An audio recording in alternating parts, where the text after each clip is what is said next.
The 93X Half-Ass Morning Show podcast is sponsored by Standard Heating and Air Conditioning. On behalf of myself and Standard Heating and Air Conditioning, we would like to wish you a very happy holidays. And don't forget, Standard Heating and Air Conditioning is open 24/7 for emergency services to make sure you stay warm this holiday season. Go to standardheating.com today. The 93X Half-Ass Morning Show. 93.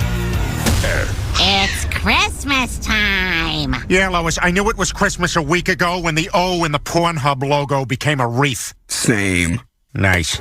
I want you all to help with the Christmas chores. Come on, Lois, you know the deal around here. We split everything 0-100 like most couples. Fooling around under the Christmas tree, things are getting kinda hot. Getting frisky as can be, and I'm the one on top. Well, I heard that a popular gift this year are those personal DNA testing kits. You know, they're pretty cool. You send in your sample, and then after a few weeks, you get a letter back that says, "Sir, that cup was for saliva." You know what I just realized? It's showtime. Well, F-off week, day 2. Welcome to the Half-Ass Morning Show. And we're down a man on day 2. And that's the way to handle F-off week, right? Yeah. Totally. Down a man on day 2, possibly more than just day 2. Dana is sick like his name was Michael Vick. We hope he gets, he's not feeling all that wonderful. We hope he gets better soon. He's going to try and sleep it off for a day, and we'll see where we go from there. He's going to try to dork it off. He'll kill that sickness with his dork skills. Yeah, hopefully a Nintendo Switch can cure ails. Whatever's ailing him could be fixed by that, because he'll probably spend a lot of time doing that today. Dude, Legos, video games, jean shorts, and brand new Buffalo Bills gear. Oh, and he'll be active on social media, I'd Yeah, imagine. and Twitter will bring him back to 100%. Twitter. Thanks, Twitter. Got my health back. But you're right, Josh. That's how you operate on F-off day. Maybe take a couple of sick days. Why not? It's over before you know it. What's going on your side of things today, Cubby? Boy, nothing much. I had a guy walk in on me while peeing yesterday. Now, I always lock the door. Always. Even if I'm home alone. Oh, you're at your house? Yeah. I thought you were talking about here at in the building. Oh, no, that's common. We share. God help us. What is it? Why is there another man in your home walking in on you while you urinate? I don't know. No, I was he was invited, having some stuff repaired at his house. Oh, sure, a worker man. Yeah, a worker man. A man who works for a living. Right. He'd go to work today if he had a bit of a cough. But he, all of a sudden, my little wiener is hanging out because I'm urinating. You're at home, sure, okay. And he opened the door, and it scared both of us. And I think he looked down and saw my little wiener. Oh, for God's sake, he did not see I your... think he did. That sucks. You and a doctor are the only people I'm comfortable with taking a look at that thing. Right. And I think he saw it. And now I can't pee without him. It was weird last night going to the bathroom, and he wasn't in there. That's the worst, Josh. I'm sorry. That just happened to me this weekend. It was my boyfriend's brother, so it felt way more uncomfortable. Your little That was on bottom was purpose. hanging out? That was on Yeah. purpose. You were taking a pee? Oh, yeah, I didn't lock the door. And he saw your bottom? I don't know, maybe. Oh, God. It was bad because, I was in the process of pulling my pants up. So, the most vulnerable I could have been. Man. Oh, so you were half standing up or all the way up? Yeah. God dang it. Did you guys talk afterwards? Yeah. It was so I was like, I'm sorry, I should have locked the door. And then I immediately told my boyfriend, your brother walked in on me in the bathroom. And well, you gotta sleep with him now. I know, because I'm in the same situation. What are we gonna do? Oh. I felt worse for him because I've been in that spot, and it's miserable. I'd much rather be on my end of it, where a guy saw my tiny wiener, versus... I don't know why you keep referring to it as a tiny wiener. Well, I could insult it more. It's tiny.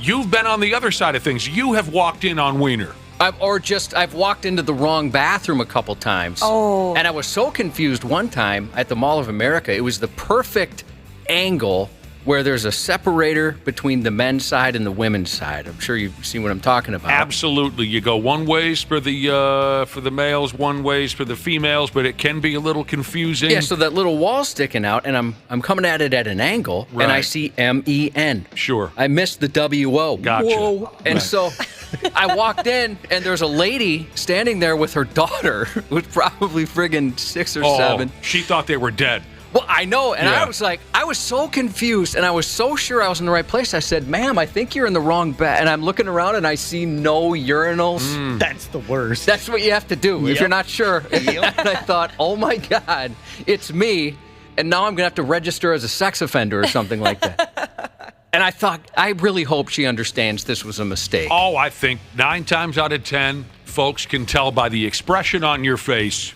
if you were legitimate or not. So I bet you she could tell by the look on your grill. I hope so. I was mortified. Yeah. I've never had an experience where, like, you're in a public place like that with all the stalls and everything, and a man has walked in.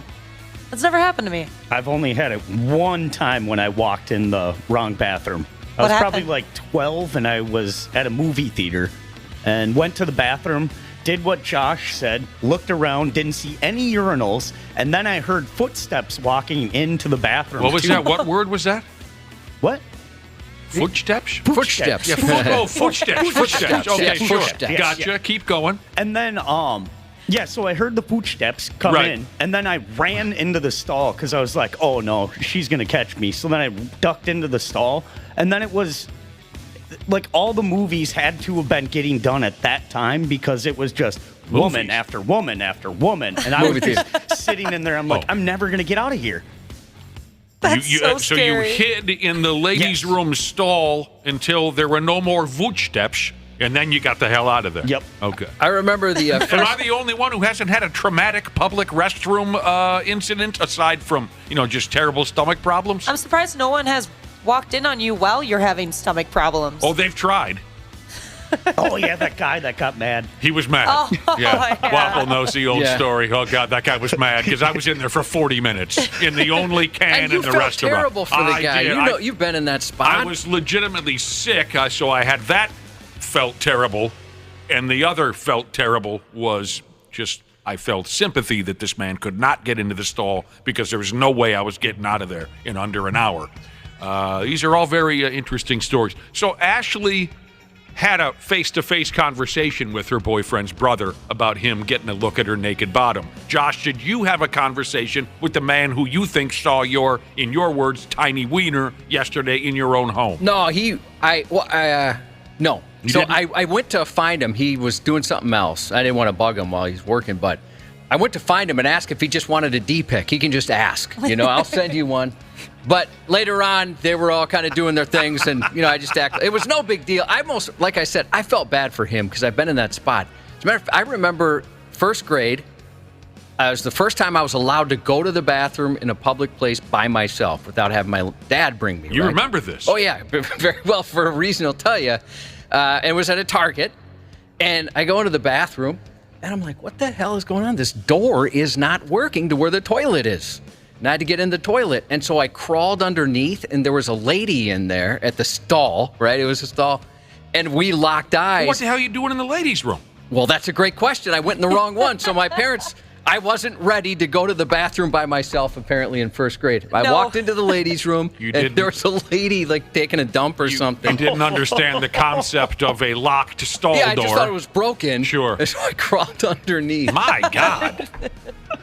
Oh, that's adorable, though. What did the lady do? Just shriek? Oh, no, I mean, I'll never forget the look on her face. Mortified. Absolutely mortified. I still feel bad to this day. What a dumb kid. You've had some things happen. Did you say it was the only stall, too? I don't remember. He did I not. just remember. That makes it better if there's a bunch of open If there's stalls. a bunch of open stalls, Oh, there was and you're no like, open. I need this one. It must have been because it must have been. It had to have. Because there's no way I would walk by an open stall. You just, nope, I need this stall, lady. Man. What a Here hell I of am. That God, that one. that would be such a horrible horror movie. All of a sudden, a little kid just pops out from the stall as you're pooping. That one was more traumatic for me. I've walked into the wrong John sure, but nothing dramatic happened. You just kind of recognize that you've made the wrong move. You get the hell out of there and you start over again. I had no idea that you people have been through these traumatic incidents in life. What about this? Have you seen any urinal peepers? Unless I'm forgetting something. Yes. Urinal peepers. And an adult. You mean someone checking out your D? Yeah, kind of standing next to you and takes a look. I have no memory of such a thing, of a man checking me out while we're urinating. I don't have any memories of that. Just happened to me at a Perkins about a week ago. Perkins. Dude was trying to check you out? He not trying. He was checking me out. Tiny penis. He saw it. Well, then why do you... So then that should tell you that I'll go along with it. I don't believe you have this tiny penis. I believe that you're probably carrying around something quite special. But that ought to make you feel better about that tiny little pecker. Somebody was interested in it. Well, maybe it was like a freak show thing to him. I didn't know what to say, so I'm just like, we good? I didn't know what was going on. Huh. Have you ever had someone try to peek through the gap in the stall door? Sure, to find out if somebody's in there is what I assume they're looking for. I had a little kid when I was going number 2, and he would not leave. He just kept looking. Oh, no. And then it's like, dude, you can't yell at him or something. And it's like, come on, dude. I'd yell at him. Welcome and then to... you can see him because you have to look that way. The theme today is past bathroom trauma. Yeah. On the 93X Half-Assed Morning Show. I've made contact by accident if there was too big of a gap or just walking by, the stall and somebody's sitting in there. And you've made eye contact through the gap in the door. Yeah, because the gap was too wide, and as I'm walking, I don't know, I got a peripheral vision, and we're like locking eyes as I kept going by. And you probably feel terrible about that as well. Oh, yeah. Yep. This has all been very interesting. On a separate topic, but bathroom folly. I like it when the old guys just put both, like they're being frisked by the cops, they put both hands on the wall and they're, just complete relief. I don't know if it's a prostate issue or what. There is something. That cracks me up. There's something fun about that when the old timers scoot themselves up to the urinal and they feel the need to slap the palms of their hands up onto the wall. Absolutely. Really bracing yourself. Have you had this happen where I walked into a Chipotle bathroom this time and it's just one urinal, one stall, and I go to take a left to go to the urinal and there's a little kid there with his pants pulled all the way down, so I just turned around and walked out. I was not going to be alone in there with that kid. He's doing his Butters imitation. Yeah, all the way to his ankles. I remember because of that I had taught my youngest, always, don't do that. Don't pull him all the way down. Right. Man, I just wish I could. You guys know me. I've hit more public bathrooms in the state of Minnesota than I think anybody else on record. I'll bet you're right. Because of my past stomach issues.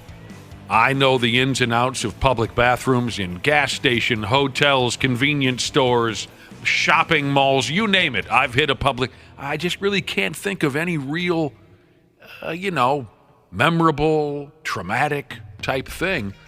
You folks are just popping off with stories left and right. You know what it is? Your mental health is better, where you're able just to kind of suffer a trauma and move on. An embarrassing situation, maybe something you regret, you move on.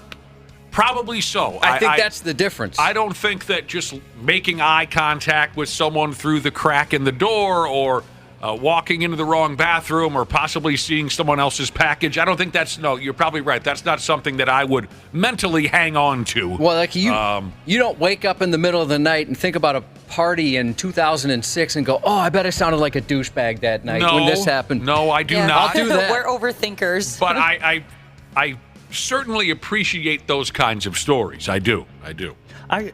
Ever since the one time I walked in, I don't think I'll ever make that mistake again because I'm so observant with the men. But then I hate when the difference between the signs. You're more tuned into the signs now since you made that mistake as a kid. Okay. But then I hate when the restaurant gets way too cute and they have to change the name of men. So now I know exactly what you mean. If you're cowboys and cowgirls, there was gents and gals. I hate that too. What's the bar? Someone in the West Metro is going to. The old Billy's Lighthouse in Long Lake. Now it's a fancier joint called Bridges, I think. Bridges. Some Long Laker get a hold of me, 651-989-9393. The old Billy's Lighthouse, if I'm not mistaken, the men's room was buoys and the women's room was gulls. Yep, that would take me a second. I would have no idea. It had a nautical theme. Sure, I know what you mean, Wapple. Sometimes they use cute little nicknames for the men's and women's room. That can throw you. You have to study that for a minute. Where was the place in Minneapolis they had on the bathrooms? They had a car for the men's and a garage for the women's. Doesn't ring a bell. And then Chino Latino had something like that too. Yeah, they did. I'm with you, Wapple, where I don't like to have to think about it, especially if it's an emergency. Yeah. Doesn't ring a bell, the cars in the garage, but I'm sure someone could let us know. You're just trying to run to the bathroom. And then, my car or a garage? I need a symbologist here. I can't figure this out. Birches. What did I say? Bridges? Birches is what they call the joint in Long Lake. Now, that used to be Billy's Lighthouse. We used to raise a lot of hell at Billy's Lighthouse. That's where I first saw the Nature Boy. Really? Face to face in public. That was a great night. I could tell you that story if you like, but I had something else in mind about bathrooms. Oh, yeah, I got to write something down so I don't forget it. Oh, God. We were young people. 23, maybe years old. And my buddy Mac, 23, 24 years old. My buddy Mac was the first of us to get married. And he had his groom's dinner at the old Billy's Lighthouse.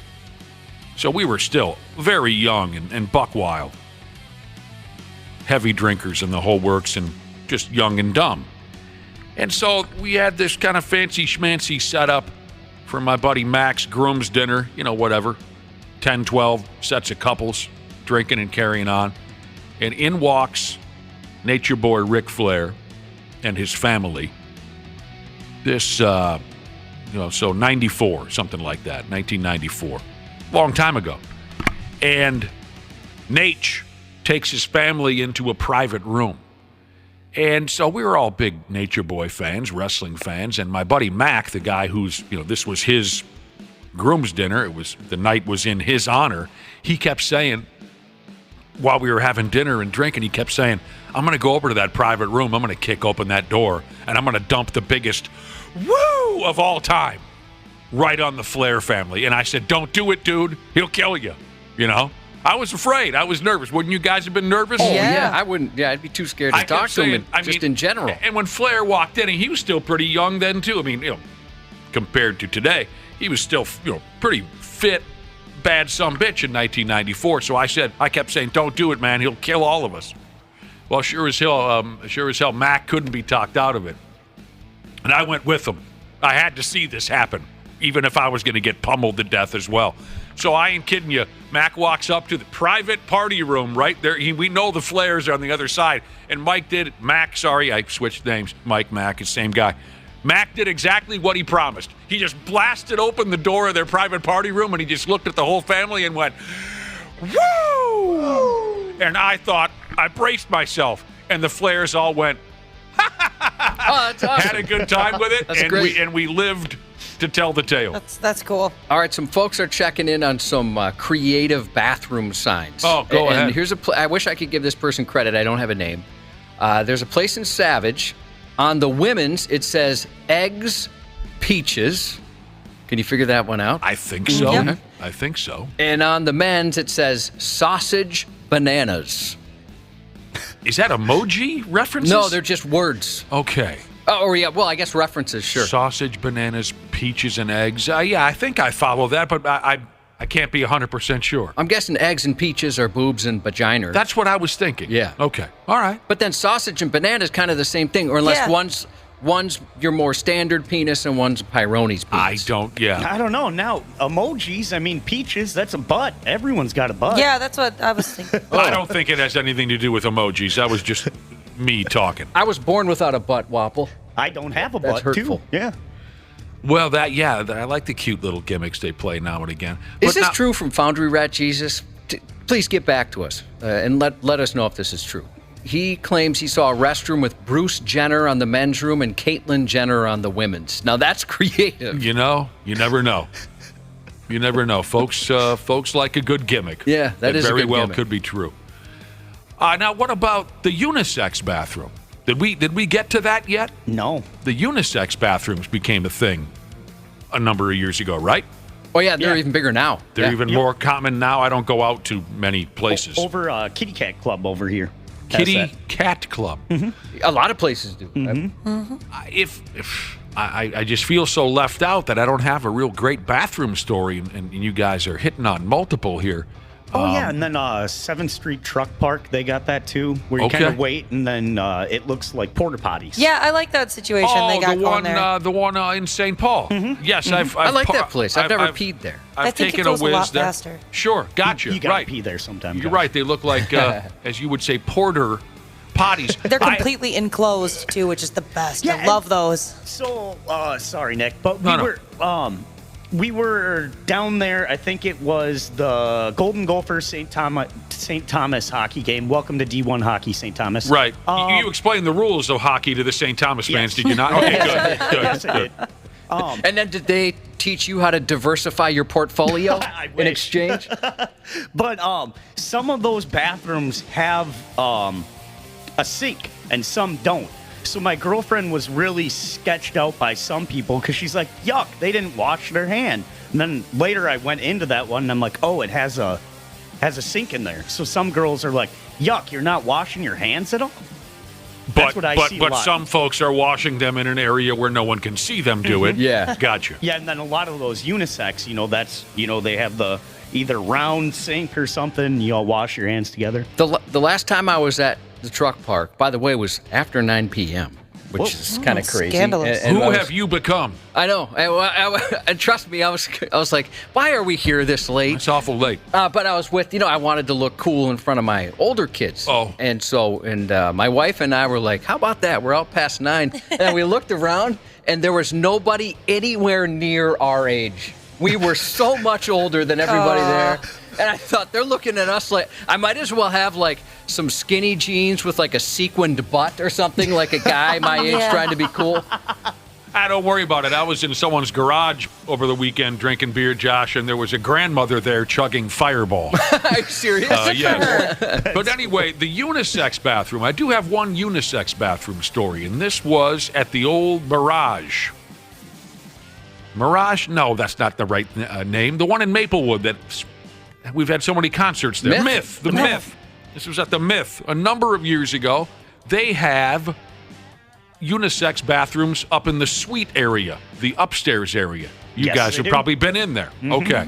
So I'm at a concert with my brother and a few other dudes. I don't remember who it was. It doesn't matter. But this female was on my brother's case from the get-go. And, just hanging on him, hitting on him. I don't know. She was very drunk. Not that you have to be intoxicated to find my brother attractive, but it certainly helps. But this very intoxicated and pretty good-looking gal just decided she's going to make my brother hers that evening. And, he was okay with it. He's enjoying the attention. But at one point or another, the two of them disappear. Okay, whatever. We're all grown. Do what you want to do. And shortly thereafter that they disappeared, I had to jump into that unisex bathroom and take a squeege, cubby. And the stall doors had like these wooden slats type material on the doors, right? You could sort of see out, but you can't see in, like an almost closed set of blinds.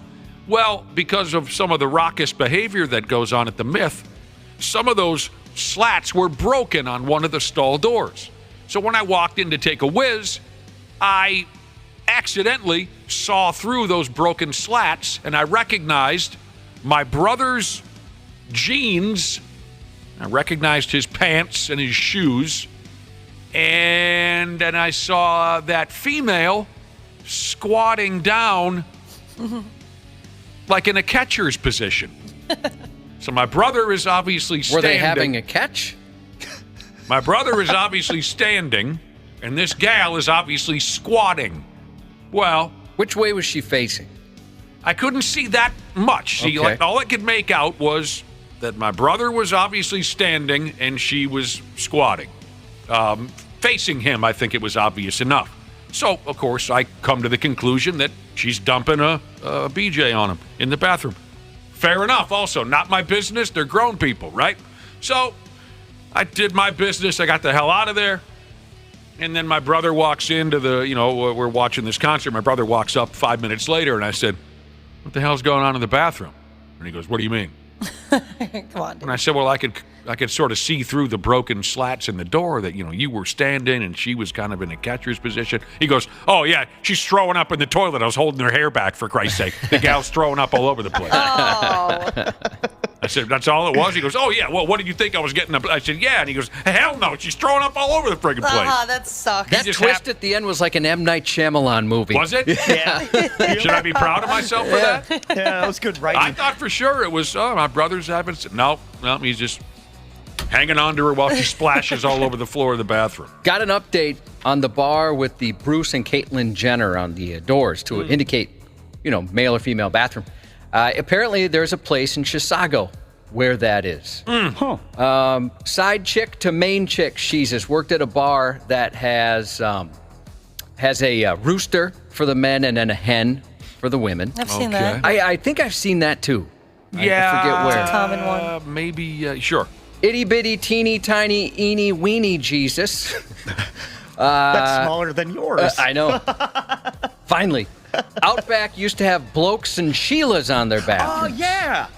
Yeah. Outback Steakhouse? I think that's the one I was looking for, that I couldn't figure out forever what it was. And he got messed with by his grandpa. He said, "Grandpa told 6-year-old me bloke meant girl. Learned the real meaning pretty quick." Nice, Grandpa. Sending your grandkid into the... That's funny stuff.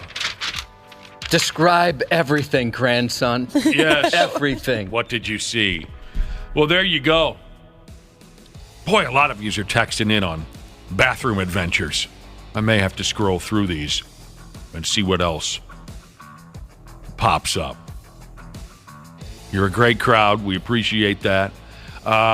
It's what today? What is today? Tuesday? Yeah. Tuesday. Day 2 of F-Off Day. We got to take a break. We'll be right back on the Half-Assed Morning Show. Half-Assed Morning Show. They're loud. They lose control. They do their little circus act. They're a nuisance.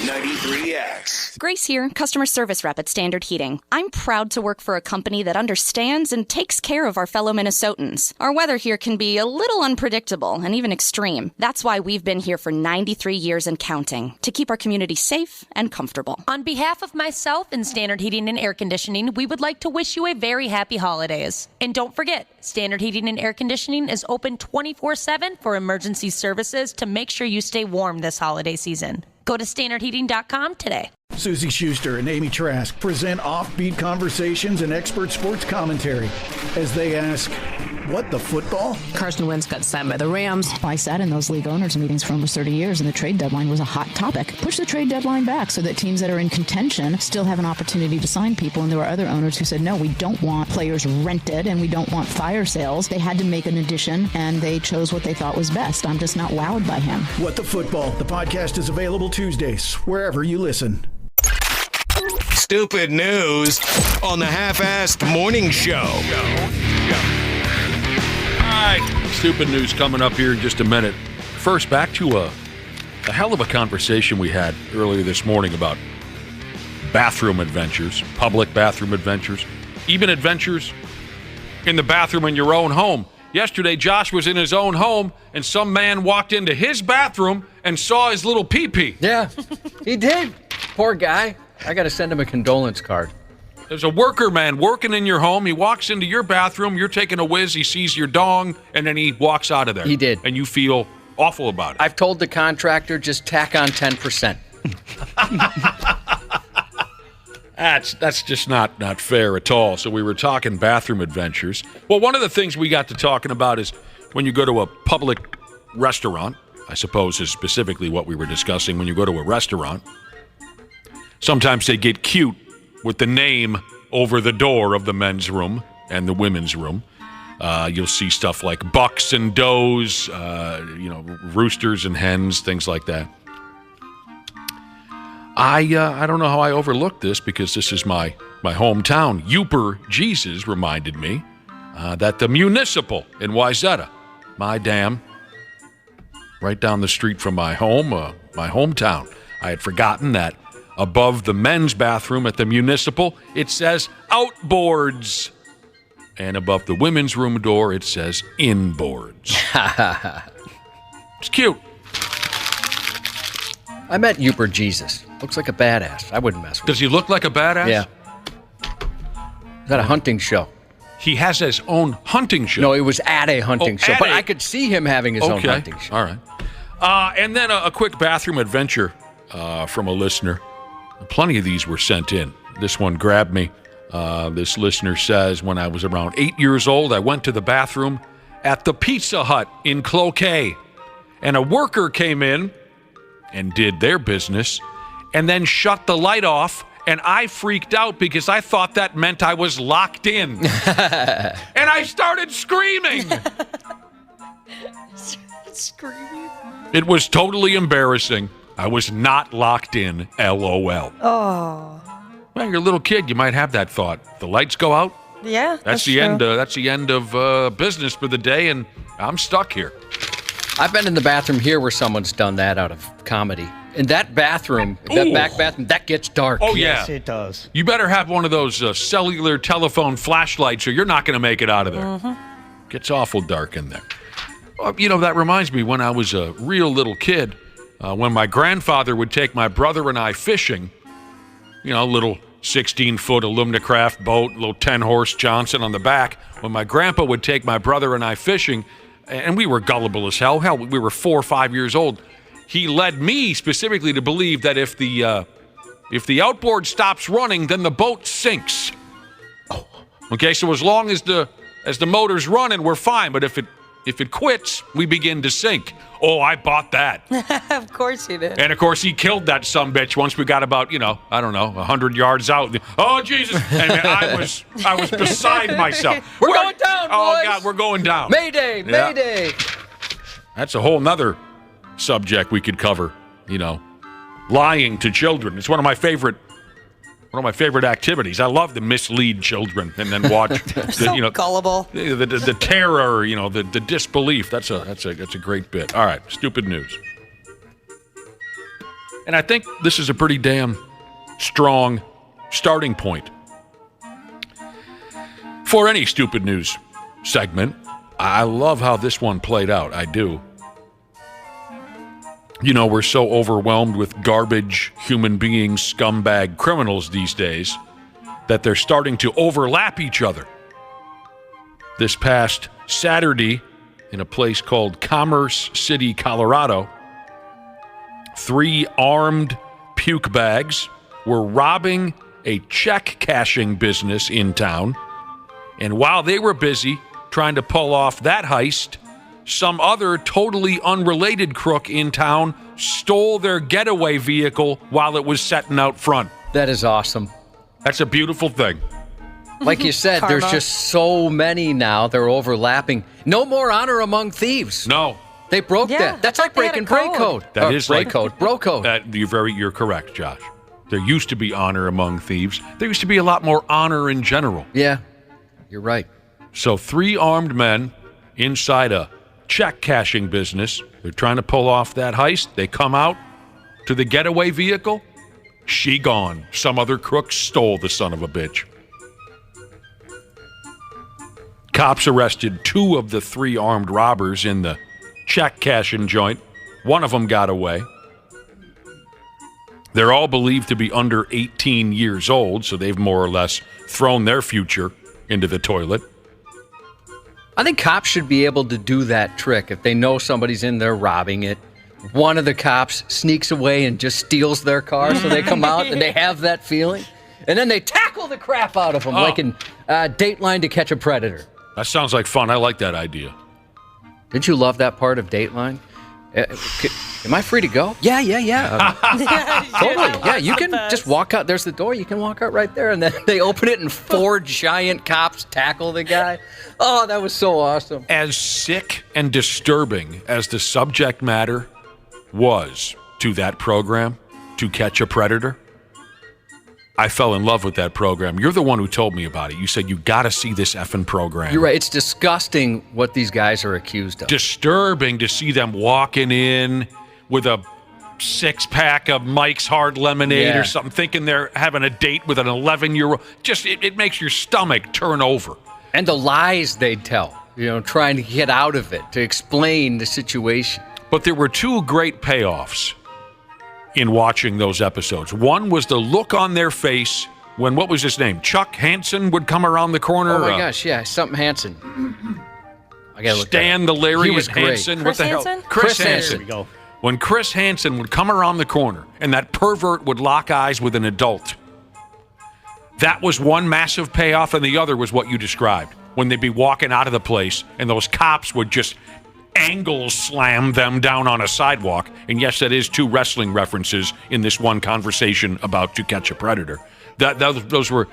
Can I find those somewheres on YouTube? Oh, yeah, they run them. Yeah. They run them where? Yeah, you can see them on cable. Cable. Yeah. Why don't you have a seat right over there? He'd always say. That was. Yeah. Oh, he said that so perfectly, and you always did a great imitation of that. I want to rewatch those episodes. Those were fun. Sick, of course, as we already noted and established, sick and wrong, but it was fun to watch those friggin' scumbags crying their eyes out as they're going into the back of the cop car. The other sick part about it is that they were able to have multiple episodes. There's that many dirtbags that these guys are catching, so imagine the amount that they're not. Dude. And then sometimes they just have a van loaded up with guys, one after the other, after the other, after the other, coming into that Dateline deal. If you guys, if folks are listening that are too young to remember the run of the television program To Catch a Predator, look it up. Look it up. Yeah. This was great stuff. Maybe you'll find a history teacher you once had. Oh, no. You know what else really fascinated me about that program was the undercover cops who, sometimes it was just internet communications that would drag these vomit bags into the, to be coming over with a 12-pack of beer and thinking they're meeting up with a 12-year-old. They walk through the back entrance, the sliding glass door, that whole thing. Sometimes it was just internet conversations that brought everyone together. But sometimes there would be an undercover cop, usually a female, who was 33 years old, but she looked like she was 11. You know what I mean? That would physically walk onto the set and be like, hey, man, my parents are out of town. Those people had courage, right? Oh, yeah. I'd be afraid 100%. I was going to be chopped up or somewhere. I mean, even though they knew there's cops everywhere, just playing that role, the undercover cop who was playing that role of an 11-year-old, 12-year-old girl, awesome job on their part. And these poor bastards bought it like, hey, Tina, how are you? Your parents are out of town? They're looking at a 30-year-old woman, but they don't even know it. That's how great the disguise was and their acting was. Text here says Insane Clown Posse had a song called Catch a Predator. I didn't realize that. Someone else said Chris Hansen caught a guy he personally knew one episode. Oh! Oof. That sucks. Unbelievable show. All right. What do I got now? Oh, I wasn't even done with this first story. I got carried away. The cops, back to this story. So, one criminal stole the getaway car away from 3 other criminals who were robbing a check cashing store. At this point, the cops haven't said jack squat about whoever it was that hilariously stole the getaway vehicle. Don't you just kind of that person gets a slap on the wrist because of the comedy? I think they kind of stopped a crime. They helped in a way. There should be some consideration for the thief who stole the getaway vehicle. Yes, they should be punished, but maybe not to the extent that you'd normally see. Okay. I think there's something there, Josh. Oh, the cops do think that the stolen getaway vehicle might have already been stolen. You following that? Yes. So stolen for a second time then. Yeah, you got to keep a scorecard for this stuff sometimes. Yeah, they should have, there's so many fantasy sports. They should have fantasy carjacking or something like that. I mean, try and Can you imagine that? Oh, God. The stolen car, stolen. Try keeping up with that. The stats are so impressive with sports. Man. We got some people texting in who sure watched that program, To Catch a Predator. Oh, it was huge. Feels like 10, looks like 2, Jesus said. They caught multiple people multiple times on that show. I didn't know that.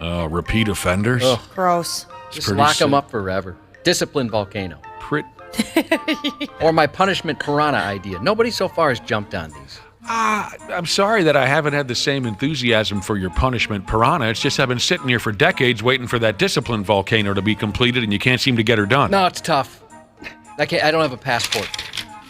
Just dip them slowly in that thing like Terminator. But they're not giving a thumbs up on the way down. Thumbs down. Thumbs down. All right, we continue on with the stupid news. Some folks choose to smoke crack rocks. And I've yet to hear one good review on this stuff. Those crack rocks almost immediately turn your life into a turd pile. If it doesn't just up and kill you dead on the spot. I've yet to hear one good review on crack. Do you want to hear the very first ever positive story about crack smoking? Yeah, sure, why not? So do I, but instead I've got a story where another poor sucker's life has turned into dog feces because of crack, but it's kind of funny too. So we're still waiting on that one positive story. Here I go. In Columbus, how do you call it over there, Ohio? In Columbus, Ohio, a dude who robbed a bank miswrote his demand note for the bank tellers because he was too high on crack rocks. The poor bastard goes by the name of Richard Hampton. He was arrested for this back in April, and now this story has been cut loose on the internet and whatnot, so this was a while ago. Word is that Richard went on into the bank a little too high on crack, and he handed the bank teller a note that said, "Give me the..."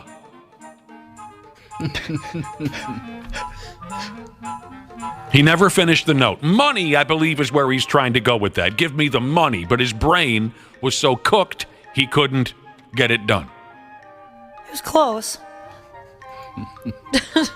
I can imagine being a teller going, I assume you mean money. But I don't want to get shot, so what do you mean? Now Give me the compliment of a lifetime. Mm-hmm. Yeah, I'd probably try to help him. Like, you mean money? Money? You want money? Okay, yeah, money. All right, I can do that for you. He had also written the word gun below his incomplete "give me the" sentence. And Richard, the crackhead, he pointed to his waistband several times, and he was telling the teller to hurry up. As ridiculous as this whole thing was, the teller got the idea. What if the teller gave the gun, like gave him a gun? Oh, just use mine. The teller's strapped. Yeah. Yeah, he's got a bigger gun. Yeah. And it turns out he's even got 2 guns. The teller got the idea and handed over $723 in cash in a bag to Richard. Ashley, you did that for a living. You were a bank teller. Like, how much cash did you have in the drawer? Not as much as people would think. That's what I was wondering. Like, there's $700. Would that be about average, you think? For Yeah, what you that's had? about normal. Yeah, and then yeah, that's all we have up front, and then it takes like 4 people to get into the safe in the back. There's like a bunch of different codes everybody knows. It's kind of cool. Is it like when they launch a nuke in a movie where you got one guy on one side with a key, another guy on the other side with a key? Honestly, yeah, basically that. And they even do I think they do fingerprints now and all that. It's pretty fancy. Take like a chunk out of your eye, too. Speaking of movies, and while we're talking about a bank robbery, I could watch Dog Day Afternoon pretty much every day. That's the greatest bank robbery movie of all time. You folks probably even... Please tell me one of you has seen Dog Day Afternoon. Never saw. Oh, sorry. Prick bastards. Al Pacino. It's awesome. All right. So this teller handed $723 in a bag to Richard. And Richard, the dumbass crack pig, He never noticed that as a special bonus for being such a valued customer, the teller also put a tracking device in the bag. He didn't notice that. Cops easily followed the tracker, arrested Richard, and recovered the cash. He confessed to robbing the bank after smoking crack nuggets. He told the cops he forgot to write the word money after writing "give me the" because he was crazy high. And I think you'll like this part too. More proof that hard drugs are great for solid decision making. Richard had a getaway driver. The driver was apparently someone he met at the grocery store right before the bank robbery. That's a very nice person. A trusted cohort. Yeah. Hi, I'm Richard. Are you busy right now? Just met someone at the grocery store and talked him somehow into being his driver.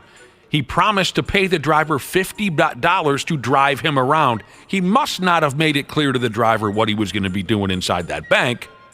Or maybe the driver was also high on crack, because according to the story, the getaway vehicle was casually driving away from the bank without any urgency, including stopping at traffic lights. Oh, they had no idea. They likely had no idea. I don't know. I think that's the type of getaway driver I'd be. I wouldn't be peeling up. But I guess, maybe that's not such a bad idea. You don't want to attract attention to yourself. But that's how I played Grand Theft Auto. I stopped at all the lights. It's fun to do that sometimes. I did everything just as it should be. Every time I see that in movies where they peel away, I do usually question, why don't they just, casually roll out of there?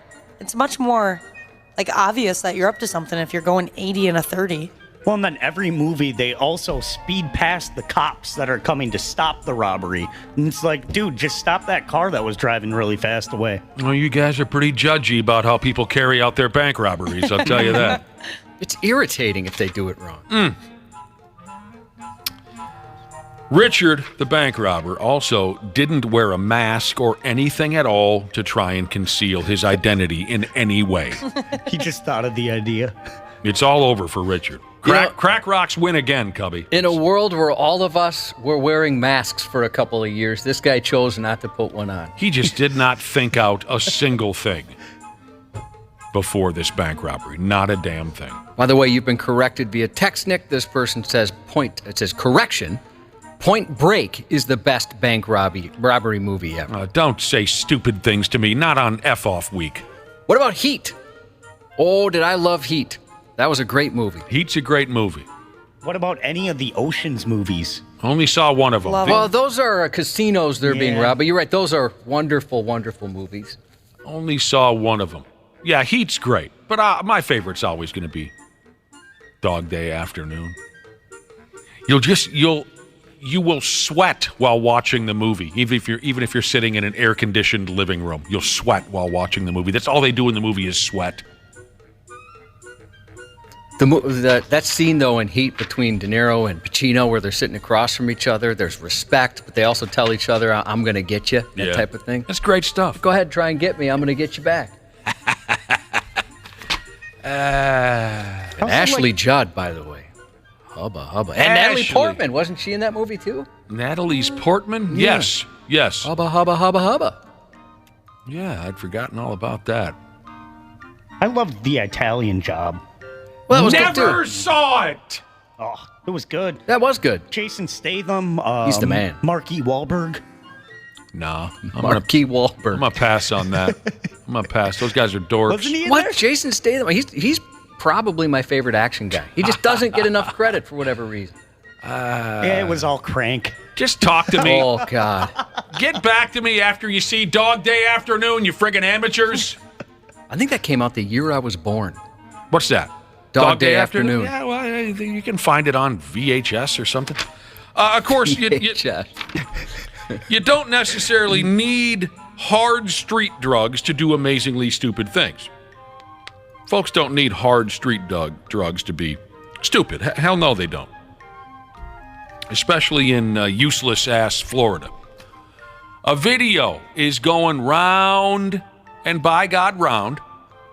The video shows a dude who broke into an apartment, and all he took was vodka and effing orange juice. Ah, a little screwdriver action. Okay. That's it. And he doesn't look like a damn ninth grader. I'll admit we did some terrible things in order to get our hands on booze when we were 15, 16 years old. This dude looks 23, 4, 5, 6 years old. The video couldn't be more perfectly clear. Security cameras had him dead to rights. So he must just be simply as dumb as a damn doorknob. According to the miserable cops down there in Florida, the guy was seen on November 23rd around 5:30 a.m. He was sneaking into someone's apartment through what they call here a secondary door. He even had the decency of shutting the lights off after he left. He walks in, he walks out. He knew what he wanted. And he comes out the door with a handle of Svedka vodka and a bottle of orange juice. A total of $35 right there. This is just so dumb, I can't even stand it. Cops also said the dickhead tried to get into an apartment across the hallway, but it was locked, and he gave up on that. Breaking and entering for a bottle of effing hooch and a bottle of orange juice. You got to be the dumbest peckerhead in the county. Yeah, I wonder how drunk he was. I mean, he looks right into the security cam. He did look unsteady on his feet, didn't he? Yeah, he had a goofy look for sure. Again, this, on a side note, this is a great way to get shot to death, for Christ's sake. Heck yeah. But if you're a 7th grader, maybe I sort of understand being that stupid. This guy's a grown man. Well, the cops didn't have to rip around town for too long looking for this genius. He turned himself in a day or two ago. The video left little doubt, and I think he at least was smart enough to know that he was screwed. Ashley, you like mixed drinks. Yep. If you had to steal the ingredients for a mixed drink, you break into somebody's house, what drink would that be? Probably not a screwdriver. Jameson and 7-Up, probably. Does that have a name, like a fancy name? I just call it like Jameson 7. Gotcha, Jameson 7. Yeah, that's what I've been drinking lately. That or gin and tonics. Tanqueray though, has to be Tanqueray. Sounds fancy. The bottle does look fancy, but it's not. It's very deceiving. I had a gin and tonic once, and I thought it was gross. Mm-hmm. Is that the one that kind of tastes like Christmas trees? Yeah. Didn't like it. You can't make me drink it. Just a little bit. All right, I'll have one sip, but that's it. All right, people are texting in on the topic of bank heist movies, and a lot of folks, thank you for your text, by the way. If you'd like to join the conversation, 651-989-9393. The Town with Jeremy Renner. For Christ's sake. I have yet to see The Town. That was very good. Was it? Mm-hmm. Well, was it? What am I saying? We're getting dozens of texts saying The Town is The movie is good. The acting is absolutely horrible. Yep. Ben Affleck and that Jeremy Renner dude are absolutely terrible in that movie. Oh, really? I did like the movie. Jeremy Renner is? Yes. Oh.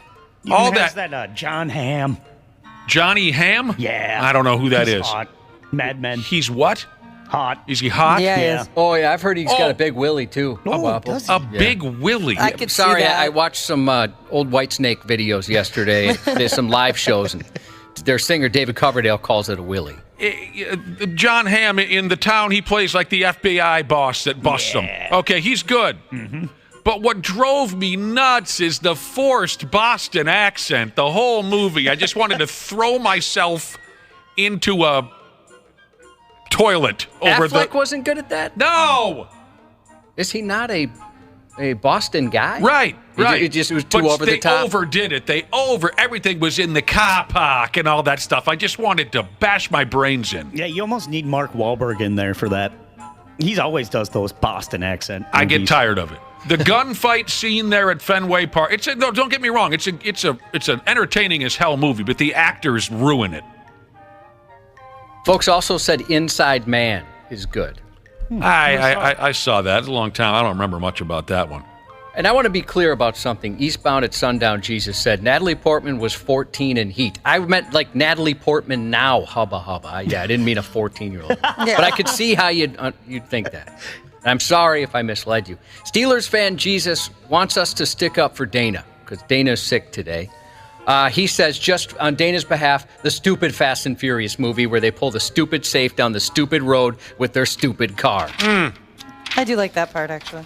And then wasn't the next stupid movie they took down a stupid plane with their stupid cars? Yeah, I know one of them did. I don't know what order anymore. That could have even been the same movie. And then the last one, they blasted a stupid car off into stupid space. Okay, that was hilarious. All right, another one coming in from folks is Den of Thieves with Gerard Butler. I never saw it. I did not see. I got some movies to watch when we're on break. Look, you're not allowed to have an opinion on bank heist movies until you see Dog Day Afternoon. Okay. Until you see Sonny and Sal in Dog Day Afternoon. Ashley was so hurt. I'm not trying to hurt anybody, Ashley. I'm not trying to hurt anybody. But I think it's only fair if you see Dog Day Afternoon before you make any kind of cute comments about bank heist movies. I wonder how hard that is to find, actually. Let's see. Oh, I don't know. It won multiple awards. You'd think it'd still be on some channel summers. Looks like you have to pay for it on YouTube. Google, pay for it. There's a line from the movie where Sonny, played by Al Pacino, and his partner in the bank heist, Sal, played by the late, great John Cazale, the guy who was in the Godfather movies.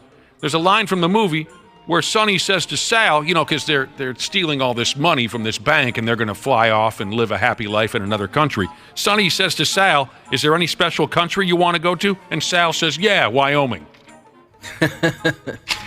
There's some country there, that's for sure. And Sonny has to say, Sal, Wyoming's not a country. You had to be there. Dog Day Afternoon. You can watch it on Prime Video or Apple TV Plus. Couple there. Prime Video's 10 cents cheaper, if that makes a difference. Oh, there you go.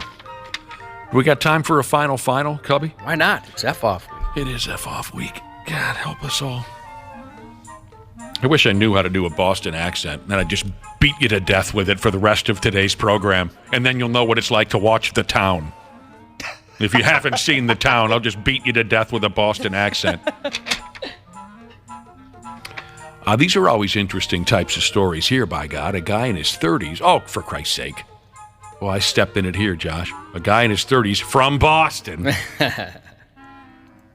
He went on in to see the eye doctor for a routine checkup, and when the eye doctor took a close look, he saw that the poor guy had a damn wood splinter jabbed in his eyeball, and it had been there for more than 15 years. Oh, eyeball. Man.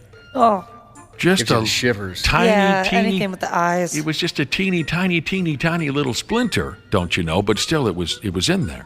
I can't imagine. I've got a fiberglass splinter in my finger, and it's driving me nuts. I can't imagine in the eyeball. Dude, fiberglass hurts. Yeah, that sucks, dude. My stupid friends made me do that where you take the fire hydrant and you put your hand up and down on it. Oh, God, that hurts. I don't know what you're talking about. What happened? Those giant fiberglass sticks that are on fire hydrants sometimes, they're red and or they're white and red. Sure. Yeah, it's made out of fiberglass. And they wanted you to jerk it off? Yeah, so I did. God, that hurt. Fiberglass stuck in my hand for days.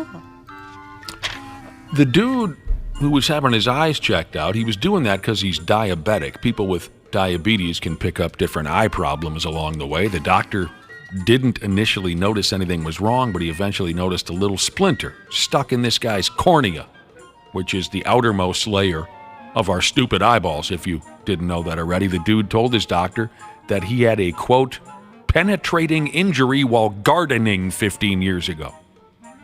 A penetrating injury while gardening. All right. The dude said it hurt like a bastard at first, but the pain went away, so like most dudes, he ignored it at all costs. Didn't hurt?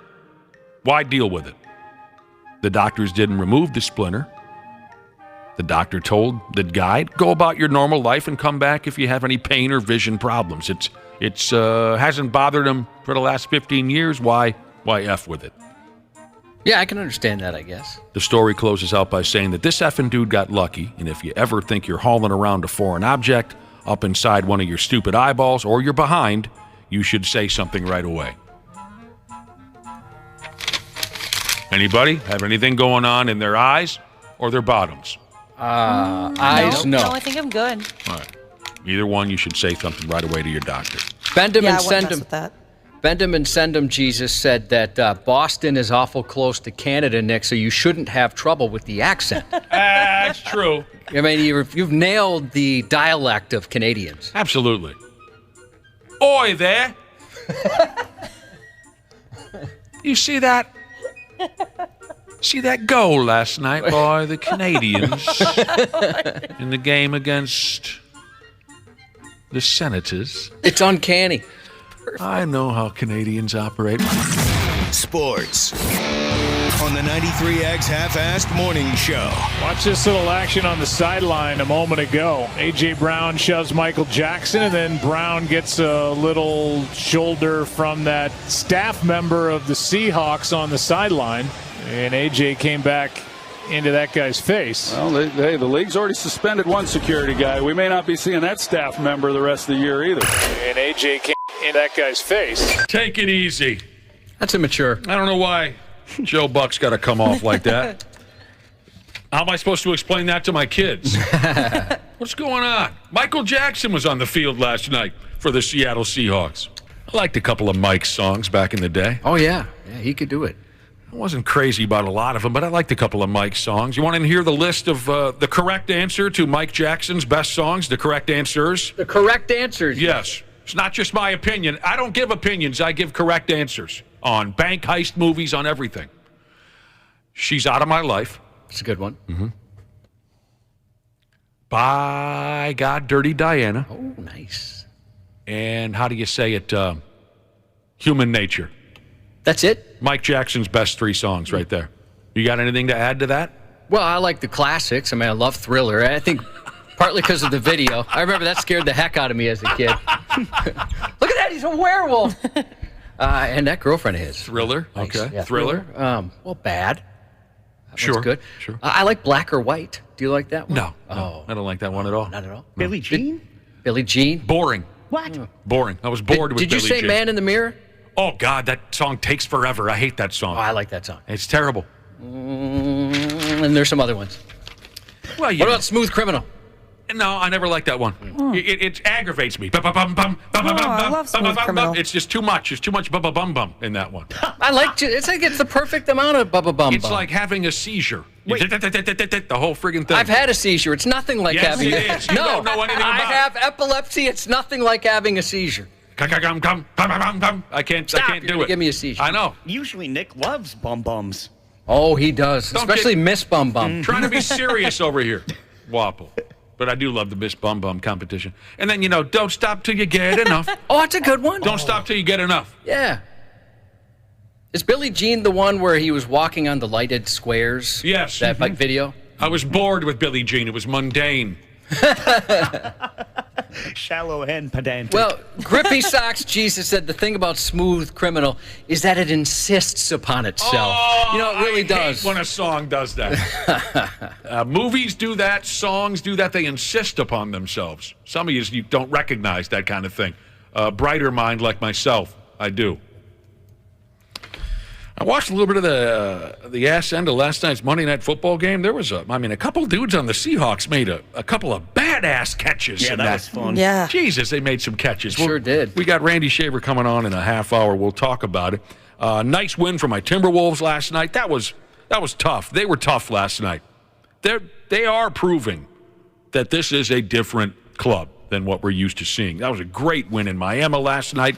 There's some pissed off hockey fans at the Penguins home game last night. They were pissed off. And I'll tell you why. Well, we'll get into this in a half hour. Pretty Randy. Young Thing. How about Pretty Young Thing? Do you like that one? Butcher's Hat Jesus. Yeah, That's a good one. I suppose. Pretty Young Thing. Kind of creepy now when you think about it. I can't even think of what that song is. Yeah, you don't know nothing about Mike Jackson's I really musical don't. library. You I just only don't. know the big ones, yeah. Half-Assed Morning Show. They're loud, they lose control, they do their little circus act. They're a nuisance. 93X. Grace here, customer service rep at Standard Heating. I'm proud to work for a company that understands and takes care of our fellow Minnesotans. Our weather here can be a little unpredictable and even extreme. That's why we've been here for 93 years and counting, to keep our community safe and comfortable. On behalf of myself and Standard Heating and Air Conditioning, we would like to wish you a very happy holidays. And don't forget, Standard Heating and Air Conditioning is open 24/7 for emergency services to make sure you stay warm this holiday season. Go to standardheating.com today. Get an inside look at Hollywood with Michael Rosenbaum. Let's get inside of my father, John Glover. You know, we watch talk Phil, and most of these episodes I never saw. I didn't watch the show. You never once saw yourself on Smallville. In the beginning, I used to look at myself all the time and love to. And then as I get older, I stopped. Why is that? I don't know. Maybe because I'm older. I was going to talk to you about that because you're 79. Yeah. How old do you feel? 11. Inside of You with Michael Rosenbaum. Wherever you listen. Half-assed morning show. 93X. We lost complete contact with one of our crews. It's radio silence the entire time. About 10:44, we started getting messages. It was just things like, we need help. We're scared. He's going to shoot. A man accused of taking an Atlanta TV news crew hostage made his first court appearance last week. A reporter and a photojournalist were preparing to do a live report outside a cop shop around 11 p.m. when they say Brandon Logan, who appeared visibly drunk, approached them, said he had a gun, and threatened to shoot him if they called for help. Despite that threat, the reporter and photographer were able to notify the newsroom they were in danger before police arrived and took Logan into custody. He's facing numerous charges, including assault, battery, false imprisonment, and making terroristic threats. He says, what do we got to do? I don't know. What do we got to do to dummy this down? Can you imagine that? They're just standing out there late at night waiting to talk to the sheriff, and here comes this guy. Man. Memphis police arrested and charged a woman they say shot her friend while joking about fighting her. Police responded to a shooting call at a residence Thursday and discovered a female victim shot in the boobie. Oh. A witness and friend of the victim informed police. Tiasha Rogers, the suspect, fired one shot and struck the victim, but the witness said Rogers and the victim were joking about fighting each other. According to police, Rogers playfully grabbed a gun and pointed it at the victim, not knowing it was loaded. Rogers informed investigators she was not arguing or actually fighting with the victim, but she's facing charges for aggravated assault and reckless endangerment. Someone got shot in the boobie. Yeah. He said. Ow. Yeah, I bet that. It's so much easier to find out if the gun's loaded after pulling the trigger. You know, like you have an instant answer. A Tennessee woman is facing charges of aggravated assault and arson after police say she intentionally set her ex-boyfriend's bed on fire while he, his new girlfriend, and her baby were sleeping. The female victim said she heard what sounded like a lighter outside their bedroom door and saw someone looking through a crack in the door, peering into the bedroom. There's a baby in there. I know. She thought it was one of her boyfriend's brothers. Then she said she woke up to the comforter on fire. The boyfriend said he was able to put out the fire. Then he confronted his ex-girlfriend, 19-year-old Derica Wiggins, in the driveway. Luckily, no one was hurt in that fire. Absolutely. Yeah, that could have been awful. A crime reported in Illinois last week. Sounds like a scene out of a horror movie. But a woman in Chicago said her attack by a man wearing a clown mask was very real. Police said the crime happened at 7:30 p.m. Friday. The woman was at a laundromat when the man in the clown mask stabbed her for no apparent reason. I turned slightly to the left, and I see this guy with a clown mask, like a Halloween mask. But I moved my leg up, and then he went for the upper body after he stabbed me like 6 times on the leg. She remained hospitalized last night, at which time no one was in custody. That's horrifying. Yeah. A California man dressed as a clown was arrested in connection with a series of armed robberies targeting convenience stores in Riverside. On the day of the first robbery, at about 4 a.m., 23-year-old Jesse Swanson held up a Circle K store while wearing a clown mask and armed with a gun. A week later, he entered the same Circle K store and robbed the employees at gunpoint again. 5 days later, he targeted a 7-Eleven. An accomplice who drove a getaway car during the robberies was identified as Daniel Clark. He's 56. Clark was arrested last month, but Swanson was on the run until police caught up with him finally on Wednesday. Are we kicking in this clown gimmick again now? Sounds that way. We got 2 in a couple of days. Is that what we're doing? We're going back to that bit? I hope not. A suspect has been arrested after surveillance footage caught a burglar's failed attempt at stealing guns from a Louisiana pawn shop last week. In one of my best friend Nick's favorite types of crime videos, the burglar can be seen falling through the ceiling before smashing open several glass display cases. The video shows the suspect throwing larger caliber weapons through the hole he initially entered before shoving numerous handguns into his pants. The suspect then attempted multiple different methods to exit through the ceiling, failing multiple times in the process. In this clip, you'll hear the panic in the men's voices as the alarm goes off and they're trying to figure out how to escape. So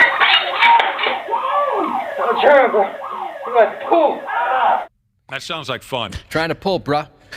Shreveport police say officers saw two suspects fleeing across the roof of the pawn shop when they arrived. One suspect, identified as a 19-year-old, was successfully apprehended. Officers managed to recover 12 stolen firearms, which had been abandoned by the would-be thieves at the scene. That video was so stressful. I agree, Waffle. I could totally see the ladder in the back the whole time, and I'm like, the ladder! You're in a pawn shop! Dude. Go Come get on. it! And then all of a sudden he's like on the displays, and then they break, then he falls, and then he's almost in the ceiling again, and then his buddy drops him, and he falls on the cases again. Yeah, these guys aren't necessarily scholars. That video's up on 93x.com. Well, you ain't kidding. For my money, there's not much more online that's more fun than watching some douchebag crash through the ceiling of a building. That is a blast. Oh, my God. My favorite ever was the dude at the liquor store. I mean, there's probably dozens of these where people, but there's one particular where a dude breaks into a liquor store via the ceiling, and he comes crashing through the ceiling and lands on all the liquor bottles, and he is in so much pain, and I love every single second of it. Just dripping like tequila. Those are good. I mean, the bottles just blast him in the ribs, and it's just so painful, but it's a hell of a lot of fun. A casino winner was assaulted and robbed of more than $38,000 in cash outside his house in Matamidi. The 67-year-old man told police he returned home from the casino with about $38,100, 2:15 a.m. Sunday the 10th, when a pickup pulled up to his residence. Two men exited the motor vehicle, physically assaulted him, took cash from him, and left in the pickup. While the man was being punched and kicked by the other men, two women relatives came out of the man's house. The men threatened the women. And one of the men even pointed a gun at one of the women and said, "You effing better go back inside." I'd probably go back inside. The men fled the scene, and the tough old-timer who had been robbed took off after him in his own vehicle. Law enforcement eventually stopped the suspects in Maplewood. All three men are facing serious charges. Yeah, it's over for those fellas, I would imagine. So this was a casino worker or just a gambler who had a good night? A gambler with a good night, yeah. And my guess is these scumbags probably followed him from the casino all the way home, huh? I'm sure. That's a long drive, too. Where were they going? They went to Matamidi, but they started at TI. I don't know what that means. Treasure Island. Where's that? Down in Hastings down there. That is a poke. A Florida man took a wrong turn during a police pursuit of a stolen ambulance and ended up right where deputies wanted him, on their front lawn. 35-year-old Stanley Williams is accused of grand theft and fleeing and eluding after the incident, which unfolded the night of Saturday, December 9th in Columbia County. Just before midnight, a deputy was assisting EMS with a person who was possibly under the influence of drugs. They said Williams managed to gain access to the ambulance and took off with the vehicle, leading deputies on a pursuit. During that pursuit, cops said Williams mistakenly drove the stolen ambulance to the entrance of the Columbia County Sheriff's Office Operations Center, driving it right up the front lawn to the front door. It's not every day a pursuit ends at our front door, Sheriff Mark Hunter said. This just goes to show you that we never know what we'll encounter from one moment to the next. According to deputies, there was only minor cosmetic damage to the lawn, no damage to the building, no one was injured, and it was an easy night. Forest Lake police were seeking the public's help in finding the driver of an SUV that hit several homes while fleeing police Friday morning. Several? At around 1:30 a.m., police were notified of a vehicle which had entered Forest Lake while fleeing police in Lino Lakes. The suspect was driving a red Chevy Tahoe eastbound on Broadway Avenue West from Interstate 35. The Tahoe proceeded north onto Lake Street and entered a neighborhood near 2nd Avenue Northeast, police said. The suspect drove between homes and into backyards, damaging the exterior of several of them. Forest Lake Police is requesting information and any surveillance video from the area of 2nd Avenue Northeast between 1:30 and 2 a.m. Police were investigating after a car slammed into the side of a Pennsylvania home over the weekend again. The homeowner said it's the second time in only 3 months a vehicle hit her house. We see a lot of people racing down the street, and especially since it's kind of a T intersection, people are trying to beat the light. Officers responded to the scene 3 a.m. Sunday morning in southwest Philadelphia. Police say a possibly drunk driver hit a parked car and then flipped on their vehicle on its side between two homes.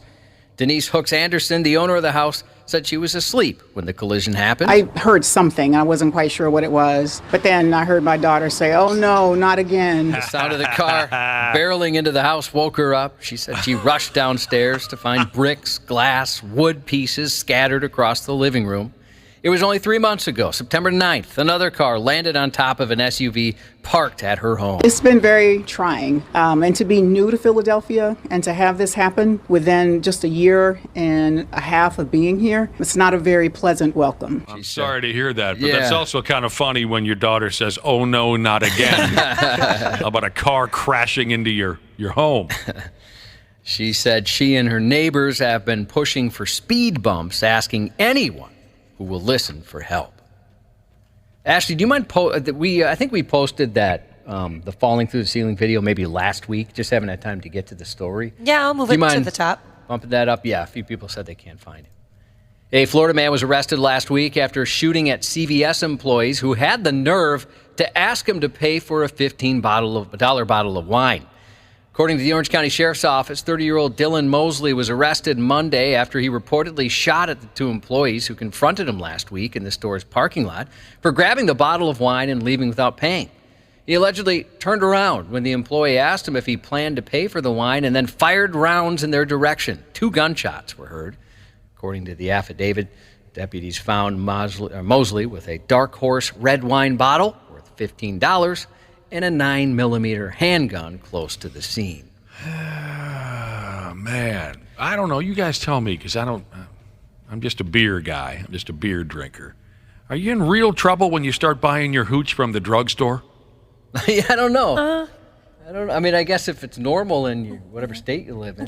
More like convenience. You guys ever bought a bottle of hooch from the drugstore? Yeah, okay. Definitely. You really? No. Why were you buying booze at the drugstore?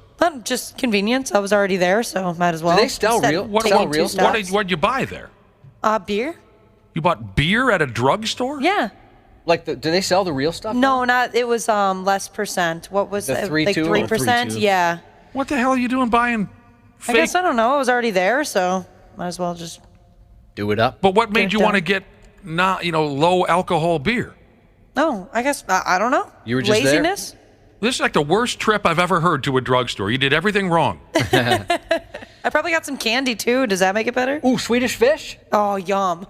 A California man sentenced to 46 years for armed robbery was granted a compassionate release, got out of jail early, only to commit another armed robbery. Now he could end up in jail for life. 60-year-old Markham Bond from Inglewood was charged last Tuesday for allegedly robbing a courier at gunpoint August 18th and stole about $145,000 in cash. He had served 26 years of his sentence of 46 years and 10 months for bank robbery and firearms offenses between 85 and 95, and he was out on supervised release. But if convicted of the new alleged crimes, he faces life in prison. January of last year, he was granted compassionate early release from prison, something typically offered to prisoners who are terminally ill. At that time, Bond had argued he was in fragile health and no longer a danger to the community. Turns out that was not exactly the truth. Authorities accused Bond of taking the cash from an armored carrier outside a bank branch in Los Angeles. As a bank employee exited the parked vehicle, pushing a blue duffel bag containing the money on a rolling cart, he allegedly approached him and said, "I got you, bro. Don't try nothing." Fearing for his life, the employee dropped the bag. Bond allegedly then ordered the victim to get on the ground before fleeing the scene. Court documents show Bond was also convicted of armed robbery and firearms offenses in connection with the theft of $300,000 from a Wells Fargo in 1994. Again, with the bank robberies. Just a good dude all the way around. Mm-hmm. A Minneapolis man is accused of stealing 5 French bulldog puppies and holding them for ransom money earlier this month. Criminal charges allege the 27-year-old stole the puppies from an acquaintance's home in Cannon Falls. What the hell's the matter with this guy? They're worth a lot of money. Mm-hmm. The criminal complaint alleges he's now holding the puppies for $20,000 in ransom, which he claims the dog's owner owes him. Police were called to the residence December 2nd with a woman reporting her puppies, each estimated to be worth $15,000, were stolen as she slept. The victim said she allowed the suspect to stay at her home for a couple of nights due to having nowhere to stay. He offered to help her take care of the puppies, and she accepted, of course, not realizing he was planning on stealing them. The victim told police the 5 puppies, described as platinum French bulldogs known as fluffies, would likely die without their mother if they're not returned. The victim said they posted a photo of the puppies on their Facebook profile. By that, I mean the gentleman who stole them, and talked about hustling for money. This is still an active operation right now? This lady's still trying to get back her puppies? Well, as of the press time on the story, hopefully they got them back. That's who you want to be? That you're content being the guy who holds puppies for ransom? Yeah, that's going to stick with you, right? Poor puppies. How can you be that guy? Voting is open for the 93X Top 23 of 2023. You just let us know your favorite new songs from the year at 93x.com. Tune in at 9, 3, and 7 New Year's Eve to see if your picks made our list. A lot of birthdays today. Jake Gyllenhaal, he's 43. Former Minnesota Timberwolf and NBA All-Star Tom Gugliotta, 54. NFL Hall of Famer and former Viking great Randall McDaniel, 59. Oh, sure. Hibbing native, 3-time NBA champion, 7-time NBA All-Star, and former Timberwolf coach Kevin McHale, 66. Wow, you could make up a hell of a ball club with all the birthday boys today. Yeah, that's a bunch of good athletes right there. We want to send our best to the friends, family, and coworkers of John at Chiefs Towing. His nephew had texted in earlier and said what a great guy he was, beloved not only by his coworkers at Chiefs, but also a lot of the towing community. So our love to you. Got a text on the Luther Bloomington Kia text line here that reads, "Good morning. Happy Ultimate F-Off Week, you douche canoes." Oh, God. Can I get a shout-out to all the ramp agents out at MSP? We're moving America every day, no matter the weather. That's from Aircraft Load Agent Jesus. Yes, of course. Thank you, guys and ladies. And happy 29th birthday to Storm Chasing Jesus. That's 93X News. Care 11's Randy Shaver. Big time onions. Goodness. On the Half-Assed Morning Show. What did it feel like to orchestrate this game-winning drive tonight? Amazing, won't do it justice. Takes a special group to rally around a guy that is coming into his second game of the year, right? A team like that, not just the offense, the defense to rally around. Me tonight, man, that was amazing. Block, end zone, it is caught! Touchdown, Seattle! And the Eagles aren't finished yet. They're going for it all with A.J. Brown. Catch is made by Seattle for the interception. Julian Love making the play of the night. Seahawks win this game 20-17. Julian making Love in the play of the night. God, I should have gone to the bathroom. Gotta go potty? Oh, I hate that. Should have gone to the... Hello, Randy Shaver.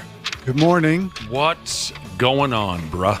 You should have gone to the bathroom. Yes, I should have. And that'll be about it. Randy, thanks for checking in with us today. Nice talking to you. This could be the big mistake of the day. I got to get into the bathroom. Hey, Randy Shaver, what do you want for your birthday? What do I anything? Retirement. That's what One piece of ace. What? Just one. Just one. That's all he needs. Just one. I think it lasts me 5 years. I had just one.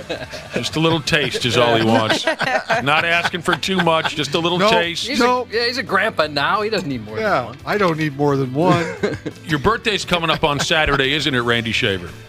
It is. It's funny because yesterday off air, Josh said, "Doesn't Randy Shaver have a birthday coming up?" And I said, "I don't know. He's a coworker, not really a friend." Yeah, and then I thought, well, I texted what I thought was one of your son's phone numbers. They never got back to me, so either I don't have one of your son's current phone numbers or they don't care to get back to me about when their father was born. Maybe they don't. They don't care. They don't care. Maybe they don't know. And then last night I'm watching your television news and you talked a little bit about your birthday. Yeah, I think Bell said something about a year ago or 2 years ago at this time, or that on that day we had a big snowstorm last year or something like that. Yeah. I talked to your wife a little bit. I had reached out to her to ask when Nick found out he had the wrong number. And she sounds like she's been taking care of you for this birthday. I don't mean that in a dirty way, but she's been making it a special birthday week even. It's my birthday week, yes. It's awesome. Yes. So do you want anything from us? Because we got a couple days. We could go get you something. No, I'm good. You guys are great. I don't need anything. Right. I am, as Josh said, I'm well taken care of. And we made you something, and I can't wait to play it for you on Friday. Yeah, we made you something. Oh, no. Homemade. Okay. Well, Cubby. Those are the best gifts. Cubby's audio skills. He has an audio gift for you on Friday. Okay. Well, that's nice. It's going to be wonderful. Appreciate it. A little audio there in our intro from last night's ball game. I'll tell you what, I watched the ass end of last night's Monday Night Football game, and a couple dudes on the Seattle Seahawks, man, did they make some badass catches. I bet they practice. Yeah. First, the dude who they probably practiced this stuff. First, the dude who caught the touchdown pass to give them the lead late in the ball game. Yeah, the rookie.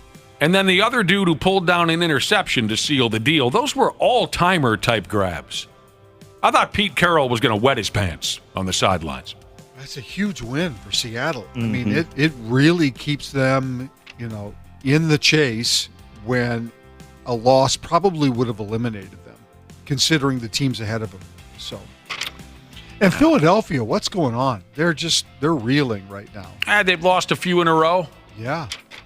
Doesn't bother me at all. Their chances of being the number one seed are pretty slim at this point. I'm tired of seeing the Philadelphia Eagles, so have them lose out. I couldn't possibly care less about that ball club. Is that 3 in a row, 4 in a row? How many losses? I think it's 3. I think it's 3. Yeah. So the Seahawks beat the Philadelphia Eagles by 3 last night. The backup quarterback for Seattle, Drew Lock, I think is how you say his name. Right. He made a nice throw or two. Yeah, he did. After the game, he said the Vikings should have never let him go. Oh, no. Should have never cut him. You're thinking of somebody else. Right. You know what? We didn't need him. No. Didn't need him. So that was kind of an exciting finish. I didn't see a lot of the game, just the very end. I mean, I think this also solidifies that the San Francisco 49ers are, without a doubt, the best team right now in the NFC, and I don't think it's even close. The 49ers. With the Cowboys losing the way they did, the Eagles losing, the Lions have been, just okay the last couple of weeks. I think it's pretty clear that San Francisco is the cream of the crop at this point. All right. This is a funny text from Roastmaster Jesus who says, I'd sure hate to be a pack of gum and see Pete Carroll walk in the gas station. Yeah, no kidding. He just... He can go to town on gum, boy. Oh, is this a joke? What it do, Jesus, is in the mix with text messages this morning. We were talking yesterday about how the Eagles quarterback, Jalen Hurts, was very, very, very sick to the point where he flew from Baltimore to from Philadelphia. Where the hell did they play last night? Seattle. I couldn't. Yeah. That's a long friggin' airplane ride. That's a very long ride. He flew alone, is the story that we heard, from Philly all the way to stinking Seattle because he's so sick and they didn't want him spreading it to anybody. He played last night, which I thought was kind of a surprise. That's so sad to think of him all alone on his little airplane. Well, I'm sure he was quite comfortable, Ashley. Yeah, but it's a pretty nice airplane. Yeah, I'm sure it was fine. Is this a joke? What it do, Jesus says that Jalen Hurts was having to wear diapers because he was so sick going into last night's game. I wouldn't doubt it. That bad, huh? Oh, my gosh. I That's wouldn't so doubt it. humiliating. Yeah, trying to run. Yeah, you're going to get diaper rash. How about tackle him? Everyone's just staying away from him. Yeah, nobody wants to pad any stats yesterday. Whoa. No, you take the sack. No, you. He had a case of the splashbacks. Had to wear an adult diaper. That's the story from What It Do, Jesus. Can we just get this drive over with? Man, I've had some adventures At least in my he doesn't play center. Jesus. Yeah, what if that makes you more of a mobile quarterback? You want to move around, or maybe you don't. I don't know. Maybe you're not moving so quick. Yeah. Trying to just keep picture the end inside. zone as a porta potty. I've had some bad stomach problems in my day. As a grown person, I've never had to strap on a diaper. So he must have just been awfully sick if that's true. Yeah. Have you ever considered it or just had the thought, like, man, I just should put a diaper on? No, I never did. Maybe I should wear a diaper. I never did. It'll happen someday, Josh. Yeah. Ask Josh. Because even though I'm in much better condition now than I was 20 years ago, if, and that's a big if, I live long enough. You know a lot of wild women. I bet there's one or two out there that's kind of a thing they've been waiting for. They want to change daddy's diapers. Me showing up in a in a diaper? Mm-hmm. What? Wouldn't that be a sight? He knows some interesting people. They don't. They don't want to change daddy's diaper. No. Randy, there's all types out there. Yeah, I know there is, but... And some of them find me insatiable. Where do I put my can of Skol? If I'm wearing a diaper. There's no pocket in the back, is there? Yeah. Just tuck it in the front? How does that work? Somebody texted in and said the tush push would be out if the quarterback has that going on. No kidding. I don't think I've even heard of that before. We've certainly heard stories of athletes playing while sick and, having an accident. Basketball shorts. We've seen stained basketball shorts. We've heard these players go out there. They're terribly sick, but they go out onto the ball field anyway, and it's iffy. But I don't think I've ever heard of a player just saying, you know what, I'm just going to wear a diaper for Christ's sake because things are not stable. Licensed therapist Jesus recommends we call him Jalen Squirts. Oh, no. Oh, no. God help us. Oh, man. You ever heard of an athlete putting on a diaper before they go out there because things are just not steady? I haven't. No. I have not, no. There's always a first, though. Before last night's Monday Night Football game, I don't know if you care about stuff like this, but it was kind of cute. Before the game, they had their Monday night countdown program. Robert Griffin, Part 3, is a character on that television show. And he raced the, Seattle Seahawks mascot in a 40-yard dash. Now, not the big, puffy, Disneyland-type mascot. They have an actual Seahawk that flies around the ballpark, I guess, during the game. And Robert Griffin, Part 3, raced the Seahawk in a 40-yard dash. Go! Oh! RG! No controversy this time, RG! baby. That bird just got roasted, baby. Let's go. He's a hawk, but he ain't never seen a griffin before. Commanding win, my friend. I think I was 4-2 right there. I think you might have been. Hey, somebody call me. The Seahawk, of course, flying and Robert Griffin running. Yeah, and he beat the bird. I wonder if the Hawks want. Like, what is this dude doing? He's just la-di-da-di, just doing what Hawks do.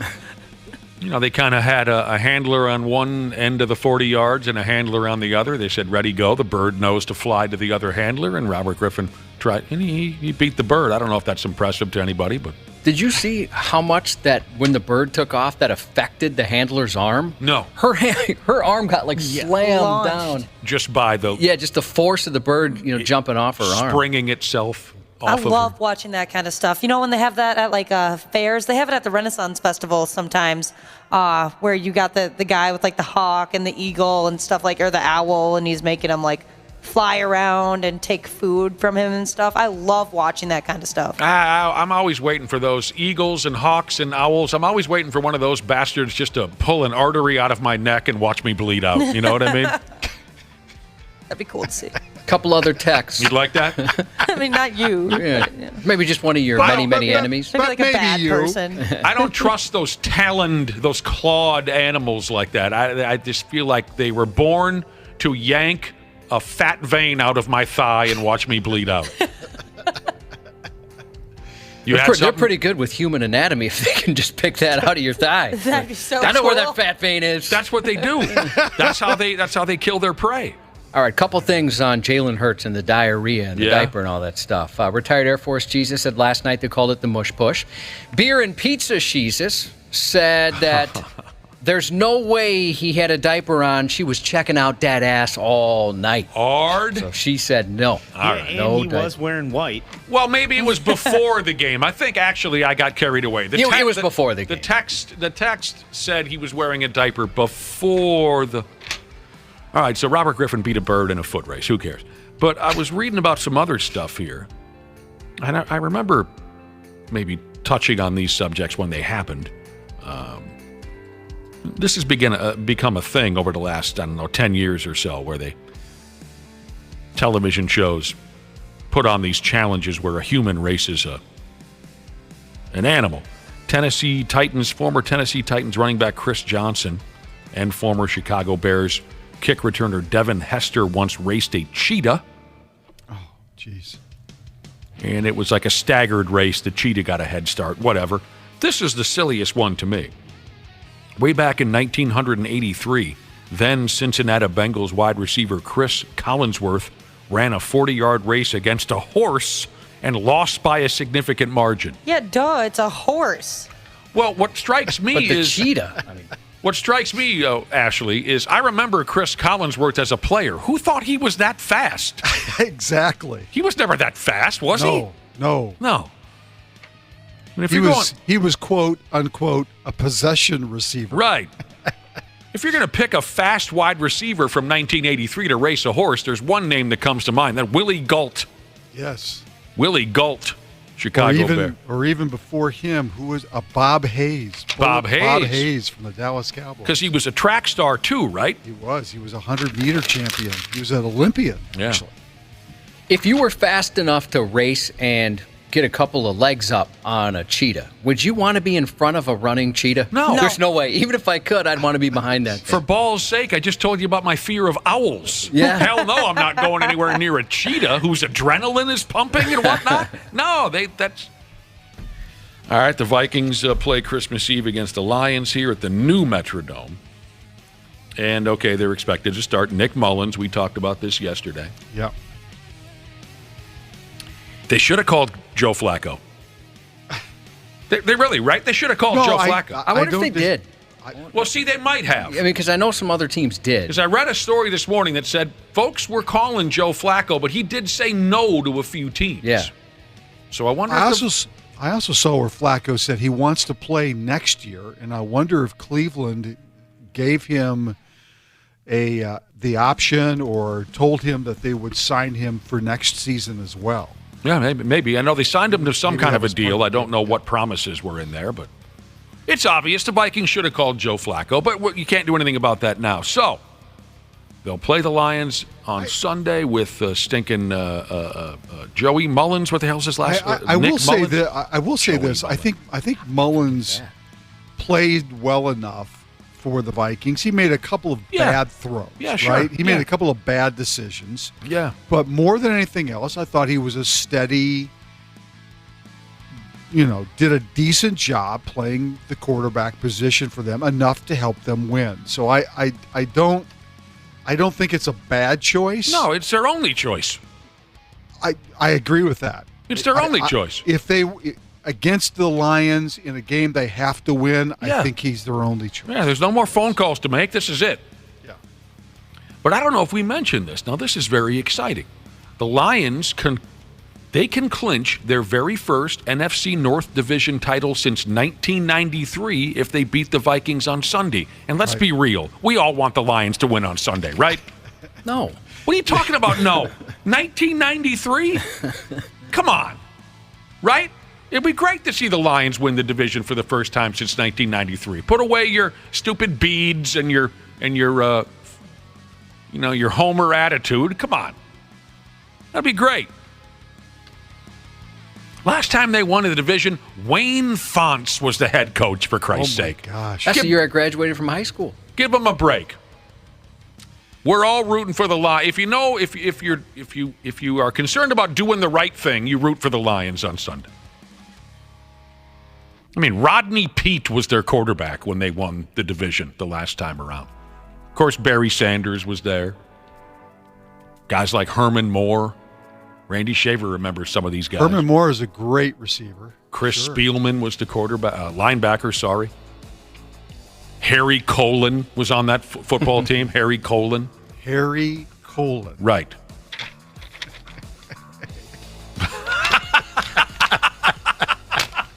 Yes, he was. If you're doing the right thing, you're rooting for the Lions. Let them have a division title. That's how I see it. Well, a loss for the Vikings will certainly put them in a bad place because I know they control some tiebreakers, but a loss would be devastating in a lot of different ways. It'd be devastating in a lot of different ways? Yeah, because there'd be too many teams jumping ahead of them. That they would need a lot of help in order to get back in the chase. So. Who's this now? A mediocre machinist Jesus. I've been rooting for the Lions since the beginning of the season. I'll be cheering for them when they play the Vikings. Good for you. You're doing the right thing. I didn't see this happen in real time, but a player has been suspended for the rest of the regular season without pay for a hit that he dumped on an opponent on Sunday. This is a Pittsburgh Steeler safety by the name of... It was a brutal hit. DeMonte KZ. He kind of hit a player in the helmet while the dude was laid out. A defenseless receiver, yes. Yeah, you can't do that anymore. You can't hit defenseless receivers. Hell, that's how some players made a living back in the day, hitting defenseless receivers, but now you can't do it. No doubt. This guy's been told to go home for the rest of the season without pay. How about that? They do, I think, mention that he's some kind of a repeat offender. Maybe I could be wrong about No, that. you're right. They said that why. factored into it. That's right. All right. Well, that's how they do it nowadays. Maybe I'm done backing Tommy Cutlets and his wacky-ass agent. I read a story yesterday that put me off. Careful now, that's Andrew DePaula's I don't care if too. that's Andrew DePaula's agent. I read a story yesterday that put me off of Tommy Cutlets. Do you think Tommy Cutlets has any idea, though? Probably. You think so? Yeah, I do. I'm going to assume he doesn't know. I'm sure he knows now. He knows. I think he knew all along. A pizzeria in the neighborhood where Tommy DeVito is from, in New Jersey summers. A joint called Caniglio's Pizzeria. They thought they had an agreement with Tommy Cutlets and his agent, who dresses like a villain from an old episode of the Monkees television show from the 60s. They thought they had an agreement with Tommy and the agent. Caniglio's Pizzeria said, DeVito, come on out and make an appearance there. Sign some autographs and such, and they'd hand him $10,000 in trade for sitting around for 2 hours. Sign some autographs, take some pictures. Oh, yeah. In trade, you said? Yeah, they'd give him $10,000 in trade. That's how he says, like, you're going to pay for something. Yeah. I'm sorry, am I speaking a foreign language? No, I was just clarifying. Yeah. Sometimes players will get paid cash or whatever, or get paid. Tommy shows like a up. Trade for service. Sorry, my old school dialect is thrown you. I didn't mean that. Tommy shows up, signs some autographs, takes some pictures at the pizza restaurant. They give him $10,000 in return. Okay. But after Tommy Cutlets beat the Packers, or whoever his last big win was against, the dopey agent called the restaurant and said, yeah, now we want $20,000. Oh. And the folks at Caniglio's can't afford that, so they had to cancel the gig. Or they're still working on it, but they said, we can't afford $20,000. It's just a family-run business. Right. It's not like a Domino's or something like that. And yes, I think Tommy Cutlets knows everything about this. I don't know. I mean, it seems like those guys never know what's going on with that, with whatever their agents or that kind of stuff. That's too bad they hope he wouldn't doesn't know. honor the original agreement. That is too bad. And I'm people surprised you can change that agreement. Mm-hmm. Josh, I believe that a guy like, let's go back to Jalen Squirts, right? He's a big deal. I believe a guy like Jalen Squirts might have an agent that does some things that Jalen Squirts is not aware of. I don't believe a small-timer like Tommy DeVito doesn't know what's going on with his best buddy agent. I'm not going to... Possibly, but he's a big-timer now, right? You know what I mean? So maybe the agent's just... I'm trying to give him the benefit of the doubt. I'm not going to give him the benefit. You're going to loop him in with that without knowing? Yes. People online were pissed off. They were saying, who does this dude think he is? He better chill out. There's a chance he'll be working at that pizzeria in a year or two. Yeah, maybe even sooner. Who knows? That was disappointing to read. Yeah, that was. And you doubling it after you had an agreement. Yeah. Right. Yeah. Shady. Now they're going to find out some mob boss runs that friggin' pizza joint. Right? Be like, what was his name from Goodfellas? Paul Cicero. Tony Soprano. Yeah, they're going to find out some mob boss is behind that friggin' joint, and they're going to be sorry. That'd be a good movie. What's that? You cross the mob boss with a football player and a goofy agent? Yeah, this no-name guy, and then all of a sudden he makes his break with the team, and especially his New York team that he's always grew up around there. And then all of a sudden gets the money, and then the mob boss comes in. I hear you. Walker. I'd watch that movie. Walker. Yeah, I would. I want you to make a cameo. Okay. Just walking in the background, cleaning up some puke or something. Yeah, sure. Whatever you want to do. There were some pissed-off hockey fans at the Pittsburgh Penguins home rink last night. The Pigs played in Pennsylvania last night against the Penguins. The crowd wanted to see Marc-Andre Fleury in net for possibly the last time. He won 3 cups in that town. Yeah, the crowd wanted to see him for the final time, but the Pigs coach, Hines, he played Old Phil instead, and the crowd was pissed. Yeah. I'm sure he didn't have to give a reason why. He just did that, but that's too Phil bad. has been hot. Right. I get it. But screw that. Yeah. You put Fleury in there for Christ's sake and let the folks have some fun with it. They were chanting all night, "We want Fleury," or simply Fleury all night. Yeah. Fans got screwed, and then the Penguins went ahead and won the hockey game 4-3. Did Hines explain why?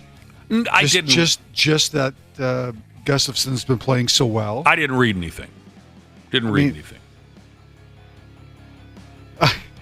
I'm reading a quote here from Gustafson about all the chants for Fleury. He says, it was a little awkward, I would say. Yeah. Yeah, I can imagine. Yeah, you think? I mean, I read at one point during the game, Fleury took himself off the bench. He went into the friggin' locker room just to kind of, he was hoping that would dummy down the crowd a little bit. Yeah, I'm looking at a quote here from Hines. He just said that's the plan that we have, was to play Gustafson. Wow. That's too bad. Disappointing. And they lost on top of it, too. So I'll give the Pigs credit. They could have folded the tents. They were down 3-rip. They came back and tied the game, but Sid Crosby, of all people, broke the tie with a power play goal. Yeah. And the boys are back into their old habits now of going into the sin bin way too often. Not that that's very difficult to do these days in the NHL. It's very easy to get a penalty these days. The NHL has rigged things that way. They put up a good fight, but the coach should have played Fleury. Next, they're in Boston tonight to play the Bruins. That game will be televised. Ooh, and if you want to watch the game, yeah, here we go. You could go to Eden Prairie Champs from 6 to 8. I'll be there giving away some Wild Sweet tickets. 6 to 8. I love 6 to Champs. It's a good place. What should I drink? Jameson 7, gin and tonic. Yeah, you don't like gin and tonics. So. Well, what should I drink? Have a Coors Light. There you go. Yeah. Yeah, you should probably throw that in there, pal. Yeah. There you are. Yeah, that would Coors help Light. me. We got Coors Light gear, sweatshirts, T-shirts, hats. The game will be televised, just like the Revolution is televised. 6 o'clock tonight on Bally Sports North. The Bruins, again, having a great season. They're 19-5-5. Yeah. But they had a great season last year, didn't they? Oh, they had a world record season. Yes. And they lost in the first round. Just took a big fat deuce in the first round. That was so funny. Oh, my God. It was awful for them. I loved every second of it. Yeah. Damn, that was a nice win for my beloved Timberwell last night in Miami, Florida. Yeah.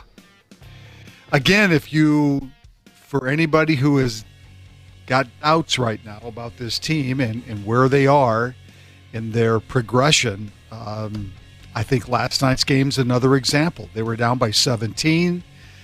They fought their way back against a very good Miami team that's finally healthy. They had Hero back. They had Adebayo back last night.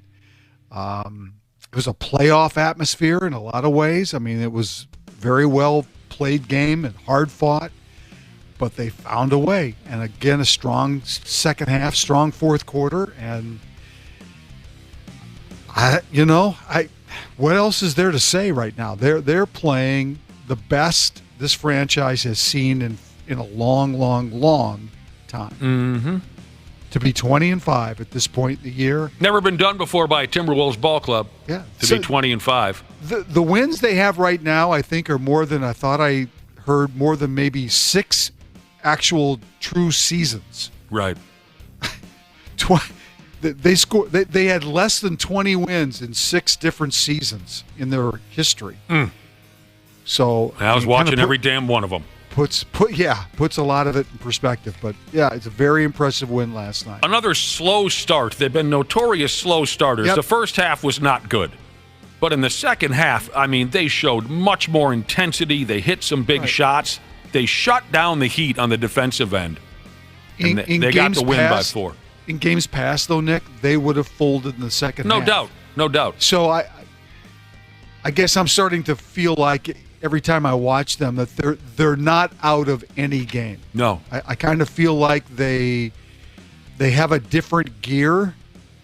At least that's what they've kind of shown here, that they have a different gear, especially in the fourth quarter. And they're still figuring out how to play everybody's role and how to play together. And it's, you got to give Chris Finch and his group a lot of credit. They've really done a great job. They are fun to watch. Anthony Edwards, yeah, they are. They Ant, whatever the hell he scored 32. Carl had 18. Nas 15. Mike Conley Jr. 12. Rudy Gobert had 16 rebounds and a couple of terrific block shots. Yes. And maybe the most interesting fact from last night's Timberwolves game: Jimmy Buckets was more or less a non-factor late in the game. Jimmy Butler didn't do jack squat when he normally takes over a game.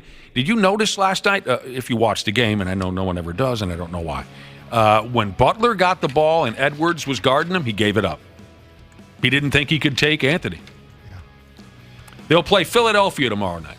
I just loved watching Jimmy Butler just be a nobody there in the last 4 minutes of that ball game. Didn't Butler kind of disappear in the playoffs last year too? That I don't remember. I thought he was quite wonderful in the playoffs last year, but I don't really remember. It seems to me that there were some times where he, late in games, did not take over the game or gave up the ball more often than not. You may be right. Is he still doing the emo Jimmy bit? No, it I didn't don't last think so. too long. Well, the picture that they showed him... That picture stayed around. Yes. Yeah, because he did it for Picture Day or Media Day or whatever. That's correct. The picture stays. Yes. That's so cool. When they show his stat, like last night on Bally Sports North, when they showed his stats, they put up the emo picture. Right. Now, I hate to read this Anthony Edwards story because I like the kid so much. Right. But he's young, and when you're young, you sometimes say and do really stupid things. And there's a story going around about Anthony Edwards and some Instagram model.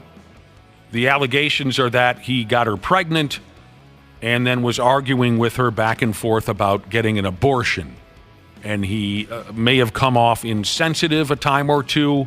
Yeah, he dropped a couple LOLs in there where I was like, I don't know if that's a good place for an LOL to be. And this Instagram influencer by the name of Paige Jorday posted these conversations that the two of them were having about an abortion. And it's got some people upset. And also, in here somewhere, it mentions that allegedly, the accusations made by this Paige Jorday, the Instagram model or Instagram influencer, is that Edward's current girlfriend recently announced she's pregnant. So he may have 2 pregnancies happening right now, but whatever, that's his business. The bulk of the story is that some of the text messages that he traded back and forth with this Instagram influencer, he came off kind of mean, kind of uncaring. You know, it depends on who you are, what you make of this stuff. Yeah. But I just think he's he's a good kid, but he's young. Tell me you weren't a friggin' moron once or twice when you were 22, 23, but, you know, like I said, it depends on who you are, where you go with this kind of stuff. Well, we'll see how all of this plays out. You know, we can say that he's young right now. We'll see the kind of decisions and choices he makes in this part of his life as we move along. Yeah. Hopefully he'll be able to take care of all the business that he needs to, and he'll do the right things for those people, but we'll see how it shakes out. I got a cousin one of my cousins had 2 women pregnant at the same time. How'd that go for him? Well, I don't know. He didn't make it out alive, or? No, he's alive. Okay. How'd that turn out for him? Good question. I haven't really talked to him in a while, but he's got a lot of babies. He's probably busy. He's got a lot of babies. How close were the birds? I can't remember. Like they did not like a photo finish or anything? I mean, they were close. One room next to the other. Yeah, they just put him in the same room. Go. They were awful close. I wish I could give you specifics, but this just wonder if it was just one awesome weekend or man, what. wouldn't that be something? One incredible weekend. Yeah. Oh, man. It's been a while now since years ago, but he had a couple women pregnant at once. I think he ended up piling up. Oh God, I don't know. Is it 7 of them from? Oh my goodness. 7 of them from 3 or 4 different ladies. He's a pimp. What can you say? He likes to make kids. Draymond Green has begun his counseling sessions, Randy. I bet that'd be something to see and hear. Yeah, I'd like to be a fly on the wall for that, right? Draymond Green suspended indefinitely by the NBA for all his ridiculous antics, the latest punching some dude in the friggin' yap on the basketball court. He's begun his counseling sessions. I would say the bottom line is once he's done with that and returns to the league, there should be a no-tolerance policy. If it were to happen again, I think he should be done. Oh, yeah. Right? Mm-hmm. I think that's probably part of this whole thing. You can't go through all the stuff that he's gone through and then come back and do the same thing again. So we'll see if it sticks. Yeah. But I think the clock is ticking on his career for sure. When I was playing hockey, I ran hot most of the time, and I loved throwing cheap shots like Draymond Green. You know what helped me? The teachings of the great Swami Baha. He taught me that I'm one with the universe and nothing else matters. That's what he taught you. Yeah. Say it over and over again to yourself. See if it helps. I'm one with the universe. Nothing else matters. I'm one with the universe. Nothing else matters. Is it? Ooh, this might help. What's his name again? Draymond Green. Ron Artest, otherwise known as Meta World Peace, otherwise known as Meta Sandiford Artest, has offered his assistance to Draymond Green. Well, he's been through it. He's been through it. Sure. And he came out all right on the other end, if you ask me. Maybe he could be helpful. Yeah. Man, I'll never forget watching Malice in the Palace happen live. Oh, my God. That brawl in Detroit, how many years ago between the Pistons crowd and the Indiana Fighting Pacers, starring Ron Artest and Steven Jackson and others. One of the great moments in sports history. I was at an off-track betting bar in Milwaukee, Wisconsin that weekend, and one of my buddies nudges me in the shoulder and points up at the television, the one television that was showing basketball, and said, "What the hell's going on up there?" And we watched the Malice in the Palace unfold right there at the bar. That was a riot. Oh, I wish I would have seen that live. Oh, my God. Now, you know what else basketball-related people are talking about, Randy Shaver? Coming up pretty soon, the Chicago Bulls are going to unleash like a Ring of Honor type of a setup in their arena. I'm surprised they don't have it already.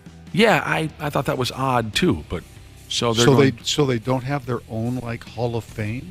I guess not. You know, but I can't tell you everything about this, but they're going to set up this Ring of Honor like the Vikings have at the at the old and now the new Metrodome. Retire some players' numbers, put their names up on the arena forever and ever.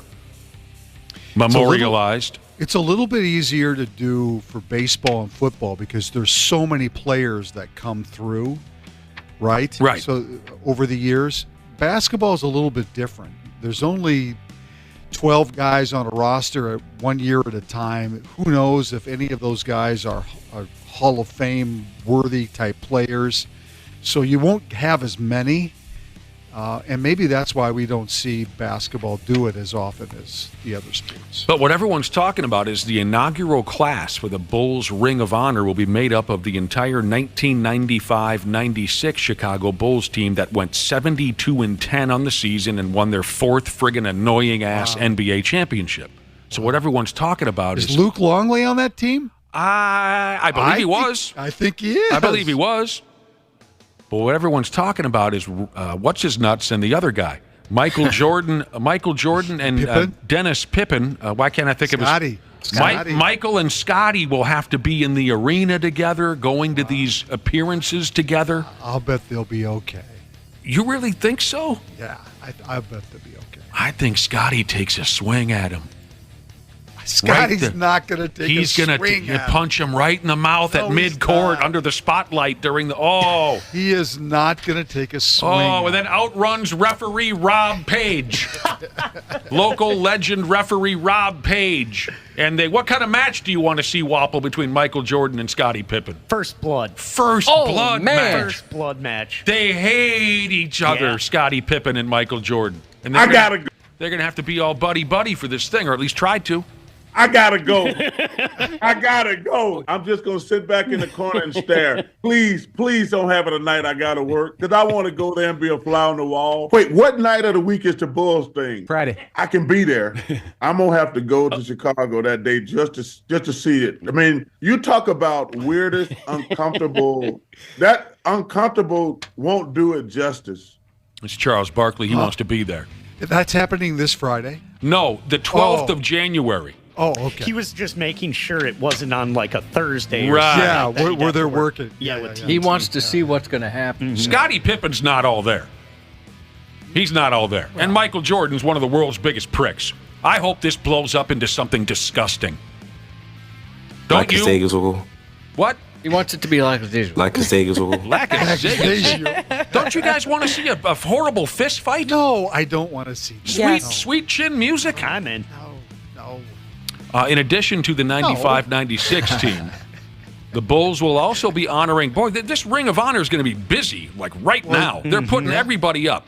Phil Jackson, Jerry Krause, Artis Gilmore, Jerry Sloan, the late, great Jerry Sloan, Tony Kukoc, Bob Love, Chet Walker, Johnny Kerr, Tex Winter, Dick Klein. They're all going in, and the 70 or and the 80 whatever team. 95, 96. Yes, Randy, they're all going in. Oh. See, that's my era of basketball. Bob Love, Chet Walker. Mm-hmm. Those were the guys I grew up. Tom Boerwinkle, guys like that. Tom Boerwinkle. Yeah, I remember Tom Boerwinkle. Yeah. That's going to be a long night. That's going to be a long night. Yeah, for sure. Even longer if there's a throwdown. Oh, man. Come on. Make it happen. So tickets. You guys want to hear a story of great athletic achievement? Sure. Before we go? No, I don't get involved with golf because it's just so stupid and boring. Whatever. Come on. And it's stupid. It's not stupid. So I don't know the gimmicks that golfers are into. So whoever out there golfs, let me know. Is this a thing? You go ahead and play 18 holes of golf. You drink 18 beers, one on each tee, and you eat 18 hot dogs along the way. Never heard of that before. Yeah, it's the new thing. Eating the dogs. Getting as many dogs as you can on the course. So every hole, you're having a beer and a dog. Yeah. To start the hole. That's a lot of work, because then at every hole you're going all the way back to the churn to go get a hot dog? Or I guess unless you get 18 of them beforehand. You're going back to the what? The churn. It's like, so it's after like the 9th hole. No, this is all set up. I'm sure they had a big bucket ready.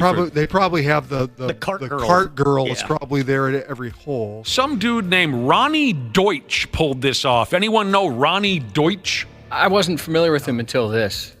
Did you see him taking people on in the chug-a-lug? Yes. It was incredible. Oh, yeah. I love that. Dude tossed a video up on TikTok. I'm not sure, but it appears he's out in the Boston area. He pulled all this off. 18 holes of golf. Slammed a beer. I mean, slammed. There's very few people in my lifetime that I've seen can drink beer as fast as this guy. After seeing the video Slammed of him, 18 beers and slammed down a hot dog at the tee box each and every hole. Gosh, I don't know if I could play golf after hell 4 no. holes of that. No one can do that. Almost no one can do this. I mean, just the beers alone, I don't know if I could. I mean, you're talking, by the time you get to the 18th hole, you got to be. Jeez, I hope they weren't walking. I hope somebody was driving. He was walking. And he drinks them so fast. Look, I mean, really honestly, 97 out of 100 of us have no chance at completing this. No chance. That's actually kind of impressive. I'm sorry. It's insane. Is he a good golfer? I mean, I don't know. What did he shoot? I have no idea. What he shot I on don't the know. front and the back. He looked like he knew what he was doing. That kind of matters. No, it doesn't matter. Yes, it does. It kind of matters. He was accomplishing something that would kill most people. Who gives a rat's ass what his golf score was? Well, yeah, but because that's if he's part just out there not even like, if he's just shanking every single ball and it's taking him 12 shots, Who cares? Anybody can do that. Yeah, then he's just like walking and drinking and eating. But not if really he's playing. shooting par or, he's... You guys are looking at this all wrong. No, I'm not. I'm not impressed with the beer drinking just because I watched that, he's that walking chug-a-lugging video. He's walking in the park, drinking a beer and having a hot dog 18 times. He's not. You guys are nuts. You think you could drink 18 beers and eat 18 hot dogs in 18 holes of golf? Hell no. Randy.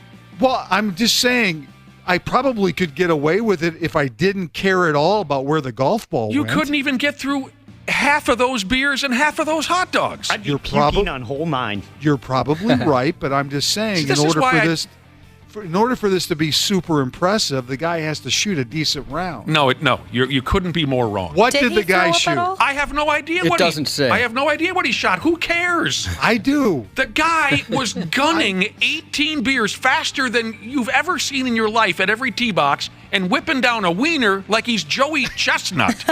Who cares if he looked like he knew what he was doing with the golf club. Do you think they have the same rule as the hot dog eating contest where if you puke, you have to eat that hot dog too? I don't know. Oh, gosh, I hate that. Talk about having to wear a diaper. It's great. In this chug-a-lug, he's taking on all these college kids, and he destroys them. No competition. They pay him. The gist was you pay him $20 to take him on. If you win, he'll give you $100. Yeah, he was hanging out at a tailgate party for a football game. This is something he does on the side when he's not doing unbelievable feats on a golf course. He hangs out at tailgate parties and challenges everyone to a chug-a-lug. No one can beat him. It sounds like he needs Tommy Cutlet's agent. Oh. Yeah, he's not charging enough. He could make some money. He's not charging enough. Right? This guy. Unbelievable. Hey, one last thing, because I love this kind of stuff. Go ahead. On the Star Tribune website this morning, on the sports page, I don't know if Wapple or when you guys pull this up. I haven't seen it. The picture for Gopher football, I had to look at this like 4 times. Like, what is that on the guy's helmet? Okay. It's the flag from the official. If you look at the picture, there's a Gopher football player, and I don't know who they were Trying playing. to find it. And the guy's helmet. I'm going, what is that on the guy's helmet? It almost looks like a stocking cap. Yeah, it does. Like he's wearing a little yellow Santa hat on. I love this kind of stuff where you look at it and you go, what the hell is that? That's perfect timing. Bizarre. Yeah, if that was red and white, he'd look like Santa. Yeah. How about the sports editor who said, let's use this picture today. Let's see if people catch it. They're in a hurry. That's funny. That's cute. All right, Randy Shaver, get her done. We'll talk to you tomorrow morning at 7:30. Sounds good. Thanks very much. Half-assed morning show.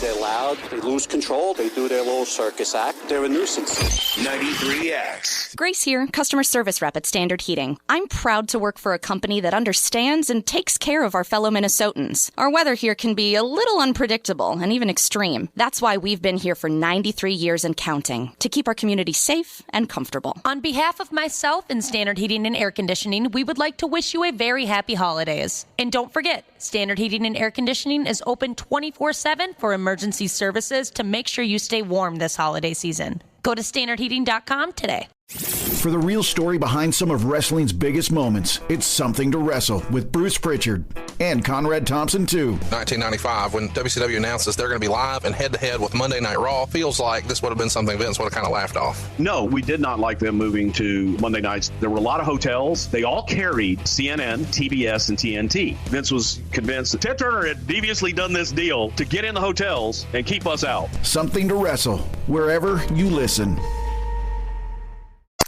The 93X Half-assed morning show. They got their heads up their ass. On 93X. Yeah, you ain't lying. Welcome back, everyone, to the 93X Half-assed morning show. It's F-off week day 2. No Dana today. He's sick, like his name was John Wick. I would bet right now he's sound asleep, dreaming of quirky things. Yeah, I bet Probably. he's got one of the Fast and Furious movies on in the background for sure. Even his dreams are quirky. He probably just dreams in Legos. Yeah, I'd So, imagine. Right, his Nintendo-themed comforter just wrapped tightly around him. We hope that he can get himself well soon enough. Hopefully see him tomorrow, but he sounded pretty bad. Yeah, people were texting in and asking who the phone sex operator on the air was yesterday and Friday. Yeah, he did not sound like he was having fun. So there you go. Get well soon. Dana, the year 20 plus 23 is about cooked. She's about cooked. Almost there, man. Went by so fast. 20 add 24 is on its way. A new year means the possibility of better days. Better days ahead. I wouldn't hold your friggin' breath on that. But the possibility is there. Every day's better than the next, in my opinion. That's the way I've looked at it for years, man. Each day, what is it, Josh? Better than the next. Better than the next. I mean, like, let's take today, for example. A little worse than yesterday, but better than tomorrow. The man speaks the truth. Okay, so here we are, cruising towards 20, then 24. Folks involved in all that wacky-ass social media have been going back and forth and this way and that, talking about the things that they want to stop being a thing in 2024. Crap that folks want to stop being a thing. You know what it means to be a thing, right? Oh, yeah. Heck yeah. You and I, we're a thing. Oh, absolutely. Here are the things that people want to stop in 2024. Stop it from being a thing anymore. Let's see if you can relate to any of this. Well, a lot of it is certainly related to high prices of this and high prices of that. It's tough. You folks do some shopping now and again. You do some trading. What is, if you can think of it, the one expense that drives you the most bananas, where you for a minute, you take a minute and say to yourself, you got to be kidding me, this costs that much money. HOA.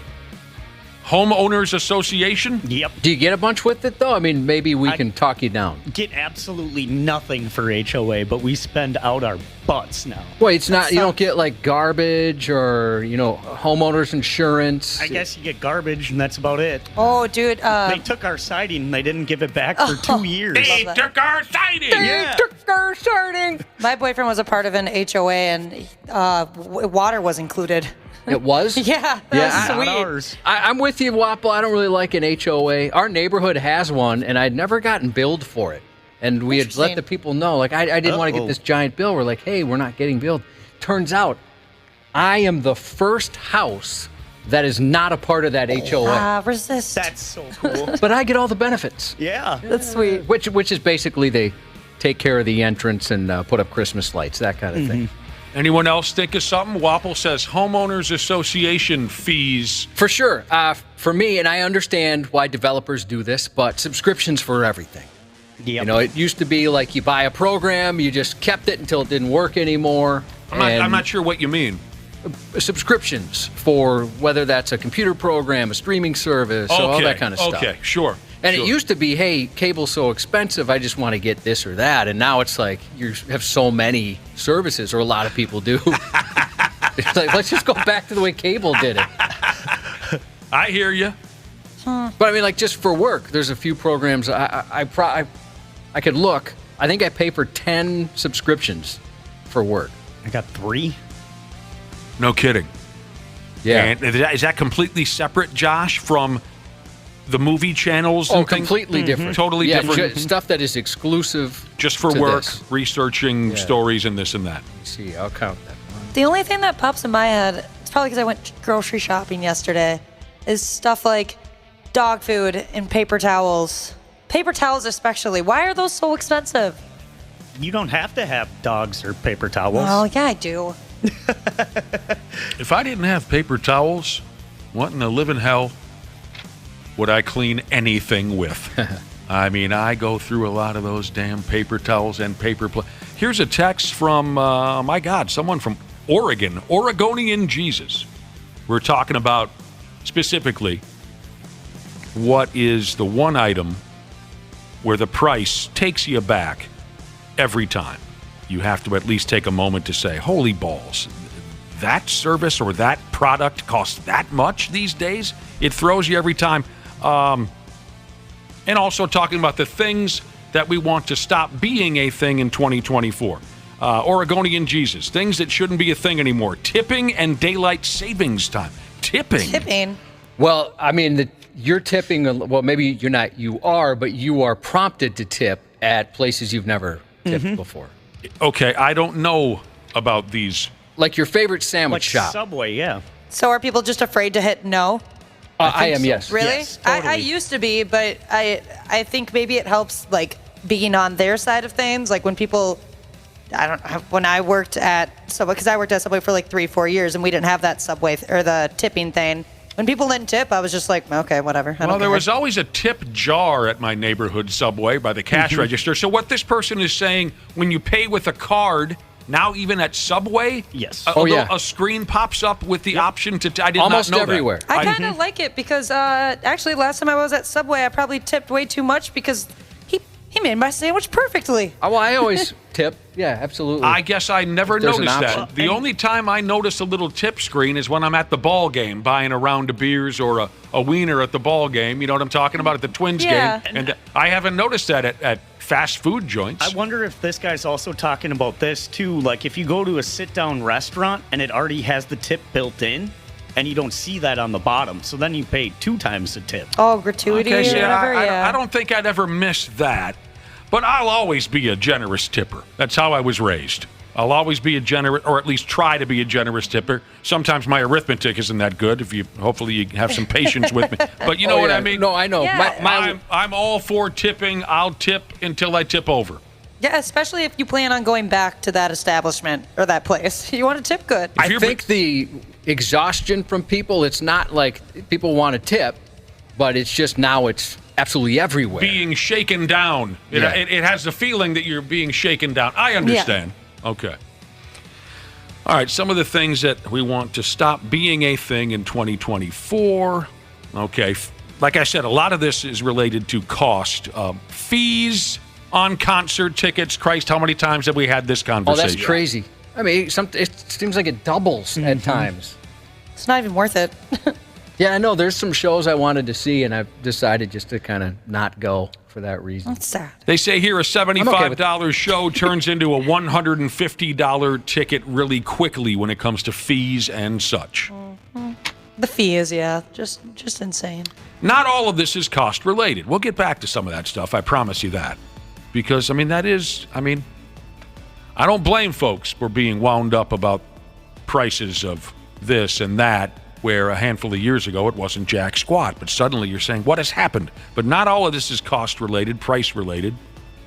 Another thing that folks want to stop being significant in 2024, loud videos on websites that autoplay on their own and scare the living hell out of you. Yeah, especially like YouTube is known for that. There's just... there's such the loudness is all over the place in different videos. And one Volume video levels. is in absolute insane how loud it is. Another one's too quiet.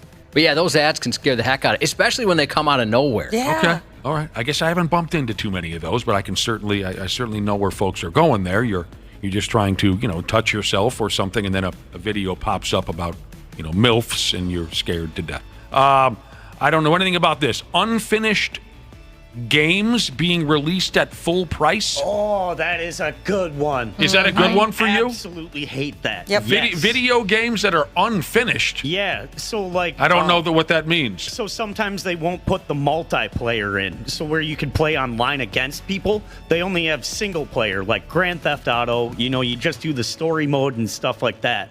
They'll send it out for like $85, and then you'll have to wait 2-3 months for like multiplayer. Some added stuff. So I could see what you're saying, but if they gave you the option, hey dude, do you want to play this earlier? We can get it to you now, but there won't be some things.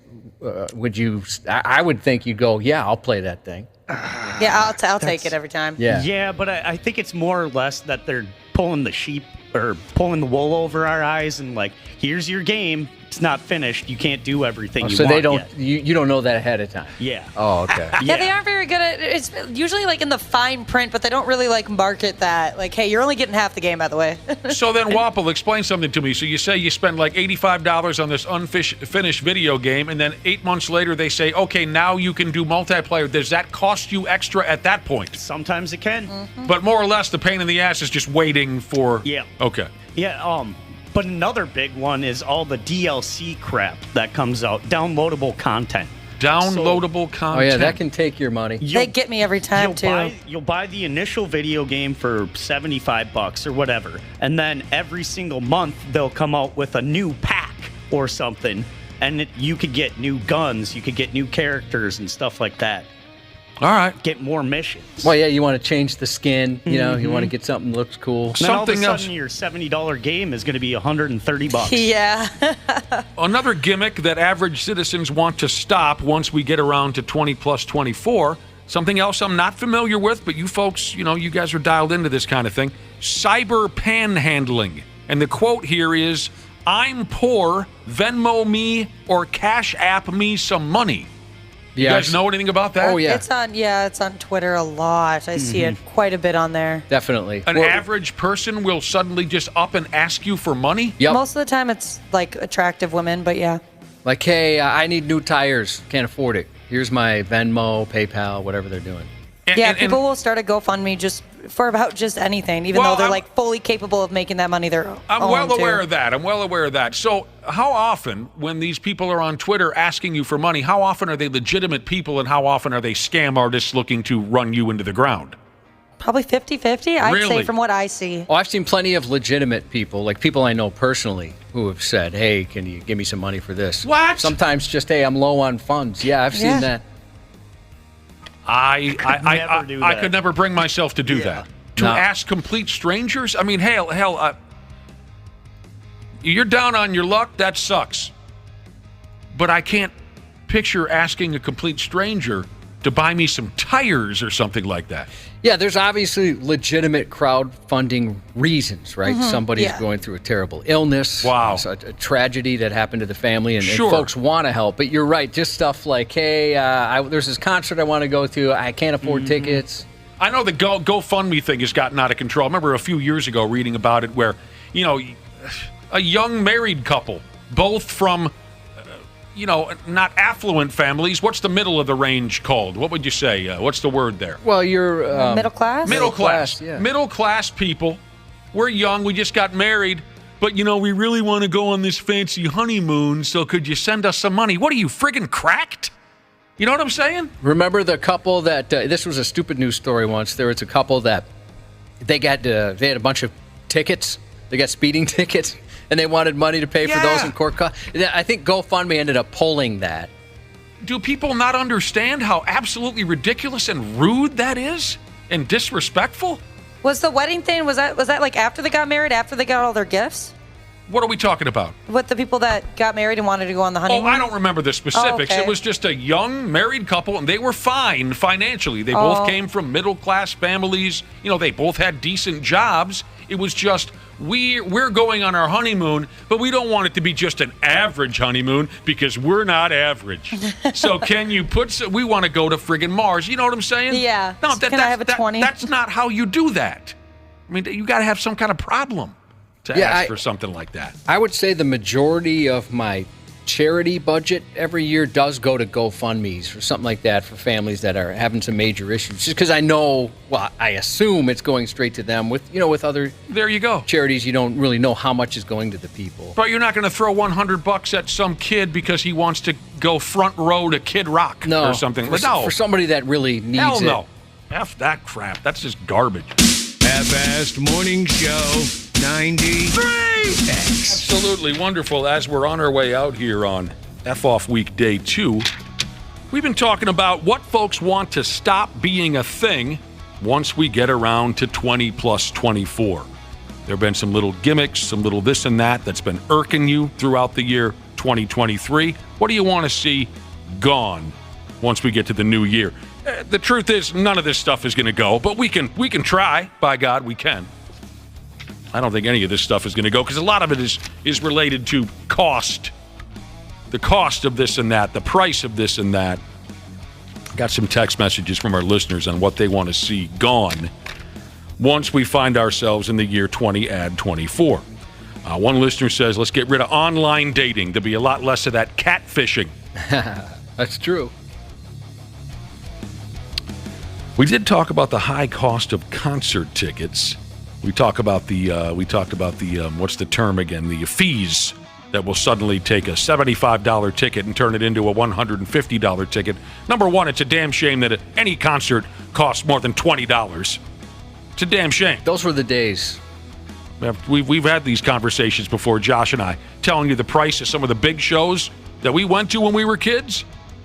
We were just talking off air this morning about Motley Crue, Whitesnake, summer of 1987. They had the top 2 albums in America, Motley Crue and Whitesnake. I don't think I spent more than $15 on that ticket. Yeah, I'm trying to, the few shows that I went to, it was just like you said, $15, $20. I mean, now, you're a regular person, it's almost unaffordable. Or that's your entertainment for the year, going to that show. They had the 2 highest selling albums in America. They're touring together, and the ticket was $15. So we talked about fees. This is another concert ticket-related gimmick that someone wants to see gone when we get to 2024. I want to see the end of companies buying up all the concert tickets and reselling them at super high prices. Have you guys encountered that? Oh, that's a good one. That's a really good one. I can't really think of it. Yeah, the ticket resellers that buy a bunch. I mean, there's like that whole... I see what you mean now. Oh, I thought you were talking like 3M would buy all the tickets. That's what I thought it was, but Josh has got me straightened out now. Yeah, it's things like that. Or, somebody somehow gets an incredible amount of tickets to a big show, and then they sell them for crazy amounts of money. Okay. That's true. This. Like, it's just like... You got a fan, like Ashley, you waited all day for concert tickets one day and got screwed on that whole deal. Yeah, it was awful. It was like 7 hours, an emotional roller coaster. Here's what else folks want to see gone. The obnoxiously loud gas pump television screens. Oh, those will scare the heck out of you, especially when they come on like mid-pump. Oh, yeah. Like sometimes you're just waiting. Okay, any second now, Maria Menounos or whatever is going to come on and talk about something. Well, sometimes it's just a local dink giving me the weather. I always get like the word of the day.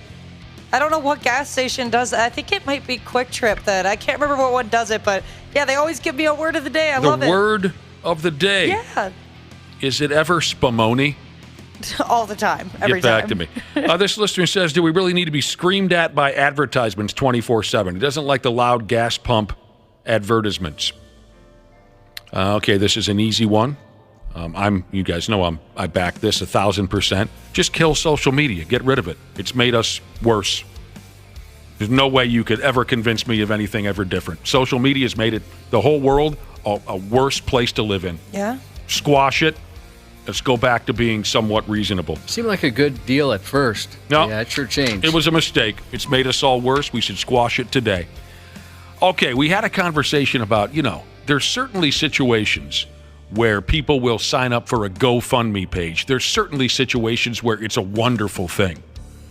Someone's very sick, something terrible happened.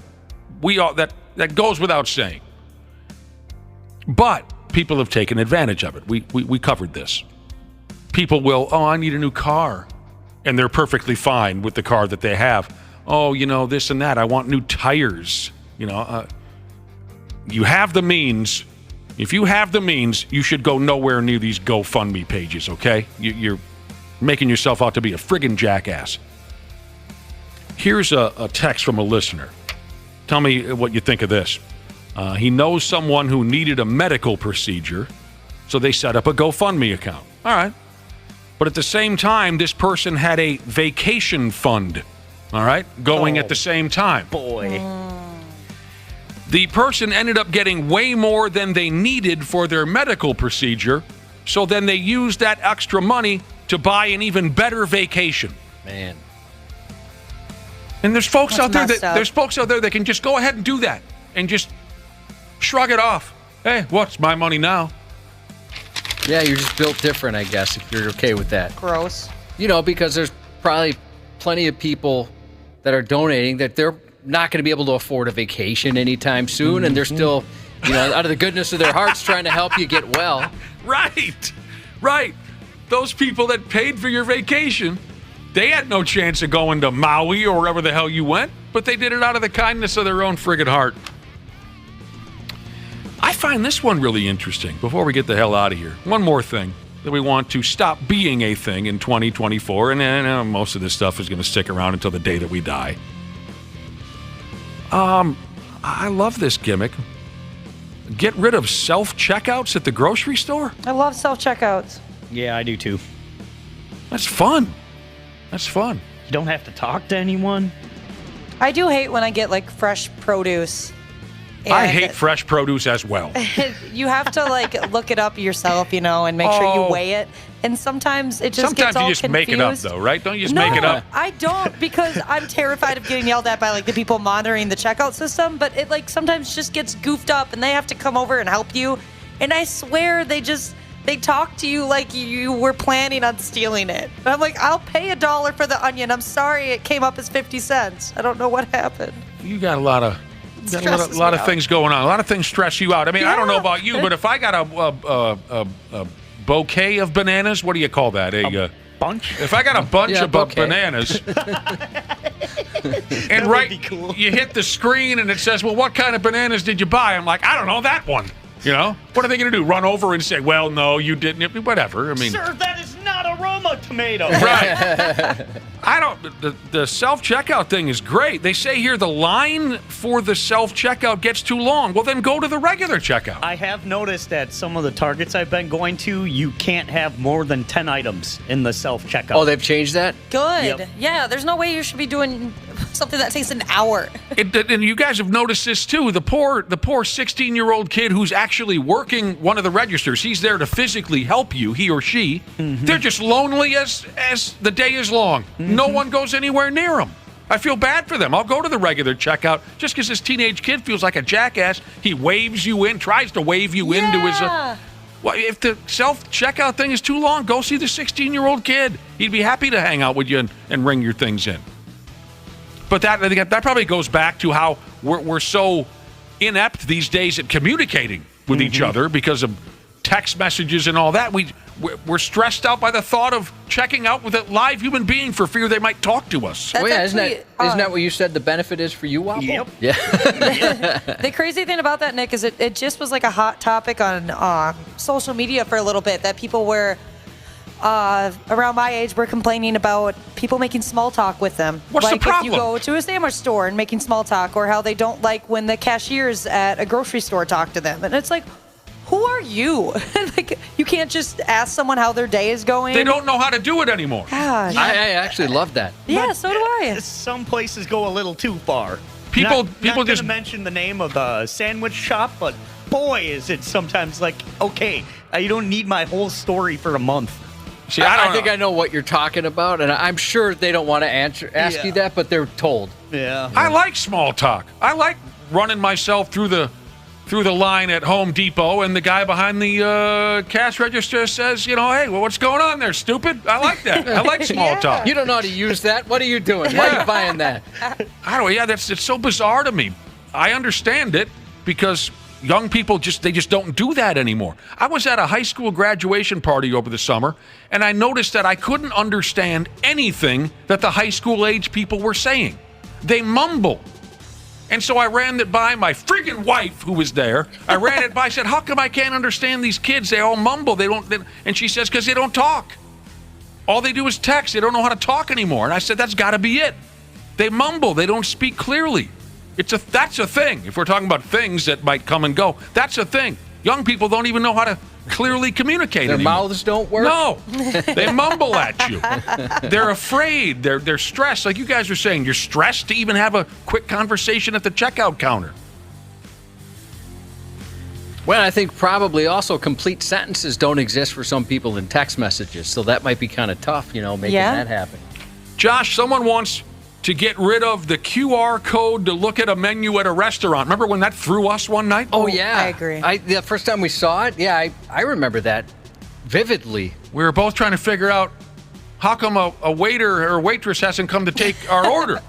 And then we found out, well, it's because we hadn't scanned the QR code. And we both said, well, what the hell's a QR code? I went to this place, and every single time, like, you wanted a beer, you had to go to your app, and then you had to add a new beer to the cart, and then pay for the beer. It was just so much work. Can't understand you. You're mumbling. Yeah, it's like, can't you just have, like, just everything on one receipt? I hear you, you friggin' bastard, Wapple. Yeah, and by the way, enunciate. Problems. You gotta enunciate. Enunciate. Yeah, there's some QR scams out there going too. So I don't want to get involved in that. They figure out how to do that. So Wapple, you'll check the live. You will skip the live human being checkout person for fear that they might start a conversation with you. Oh yeah. Man. Well, it's not just how long the conversation is. What are we gonna get into? Well, okay. If a conversation gets too long, you know the gimmick. Just tell them that Wade's on the phone. Excuse me. Or you just say something like, look, I got to get out of here. I got to masturbate. They're not going to talk to you. Yeah, true. You're safe well, then. you might make a freak friend there. Yeah. All right, I'm sorry I blew up. It's hot in here now. Yeah, it's getting kind of warm. Yeah. Walleye slaying vet tech Jesus. She texted a shout out this morning saying Dr. L is currently in the ICU. He's going to have some major surgery this morning, saying he could use all the prayers and good vibes he can get. So best of luck today to Dr. L. Happy belated birthday to DVS Jesus, and happy birthday to her lucky husband, Work 24/7 Jesus. Happy 40th birthday to High Hopes McGee Jesus, and good luck at Mystic for bingo tonight. Keystone Light Jesus said happy birthday to his wife Sarah, and he apologizes he can't get you a Lexus. And get well to our buddy Dana. He's feeling a little under the weather, wasn't able to join us this morning, so hope you can make it back tomorrow. The 93X Half-Assed Morning Show. 93. The 93X Half-Assed Morning Show podcast is sponsored by Standard Heating and Air Conditioning. New episodes drop each weekday. If your podcast platform has ratings, go ahead and give us 5 stars and maybe give our enemies 1. Thanks, and here's a word from our sponsor. On behalf of myself and Standard Heating and Air Conditioning, we would like to wish you a very happy holidays. And don't forget, Standard Heating and Air Conditioning is open 24/7 for emergency services to make sure you stay warm this holiday season. Go to standardheating.com today.